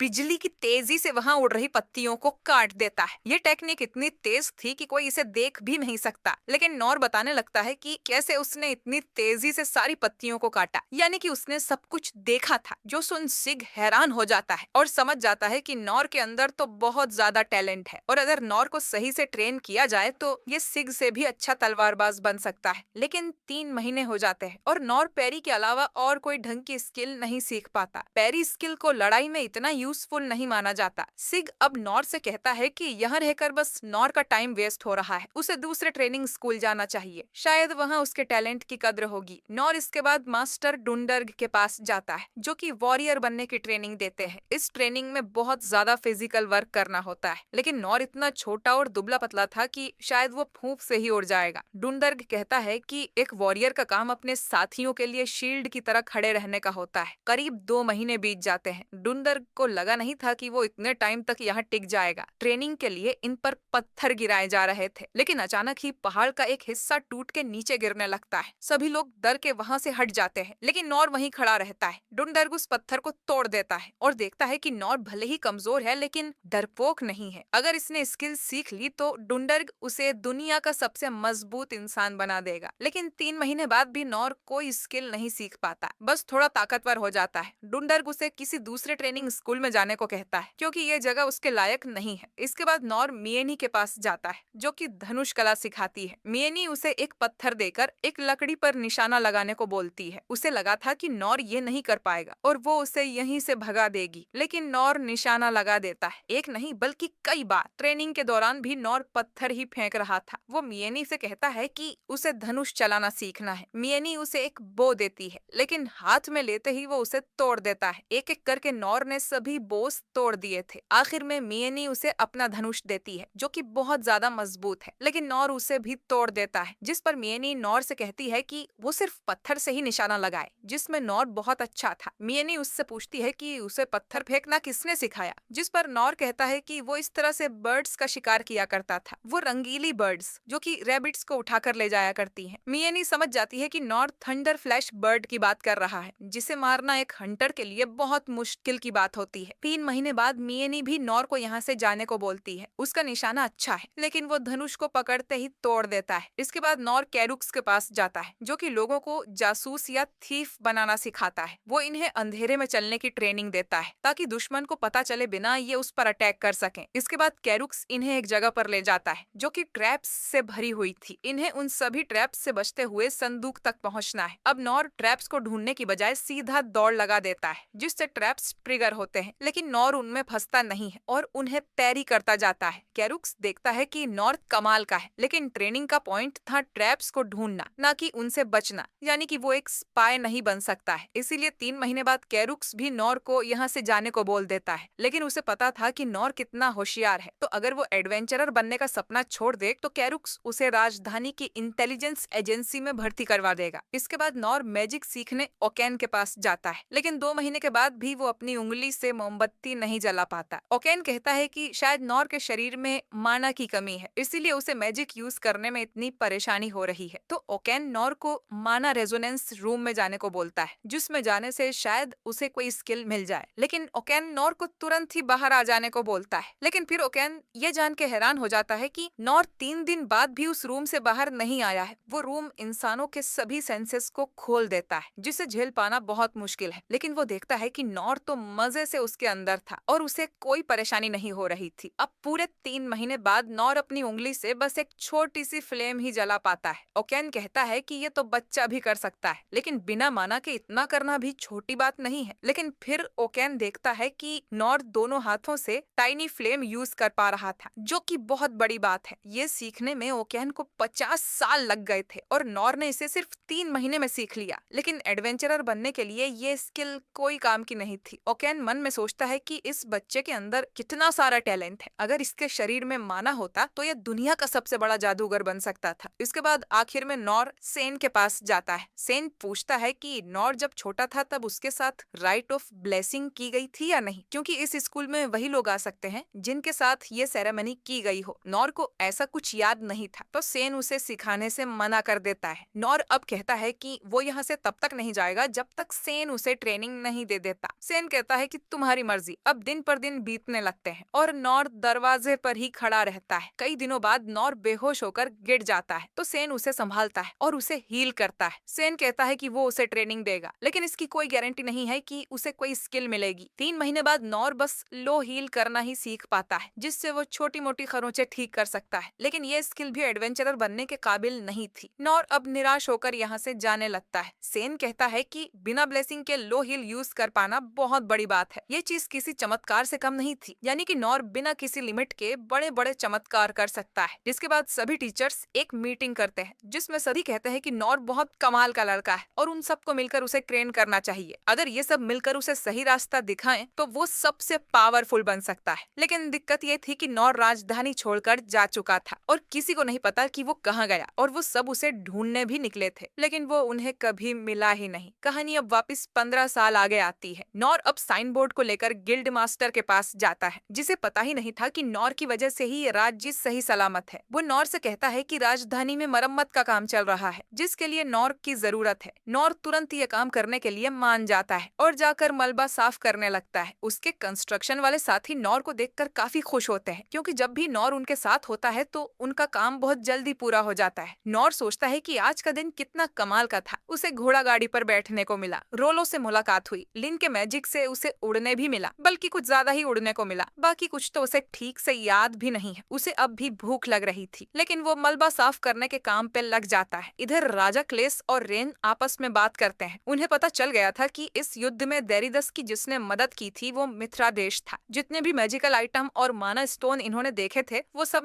मिथिला में ही बनाए जा सकते हैं, यानी मिथिला देश के साथ इनका अगला युद्ध हो सकता है। पर राजा इस बात से खुश था कि उनके देश में इतने टैलेंटेड लोग हैं और हम खुश नसीब हैं कि नॉर जैसा इंसान हमारा दोस्त है। हम देखते हैं कि सभी सोवरेन सिक्स लोगों की मदद करने में लगे हुए थे। नॉर भी अगली सुबह तक मलबा साफ कर देता है। वो देखता है कि राजकुमारी लिन लोगों में खाना बांट रही थी। वो नॉर के पास भी आती है और उसके पेट में चूहे कूदने की आवाज सुन लेती है और वो उसे भी खाने को देती है और उसे फिर से शुक्रिया बोलती है। नॉर जिसने पूरे राज्य को बचाया था, वो सोचता है कि काश उसे किसी दिन एक असली एडवेंचर पर जाने का मौका मिले और जैसी कहानियां उसके डैड सुनाया करते थे वो वैसा हीरो बन पाए और तब तक वो अच्छे काम करता रहेगा। नॉर फिर से काम पर लग जाता है।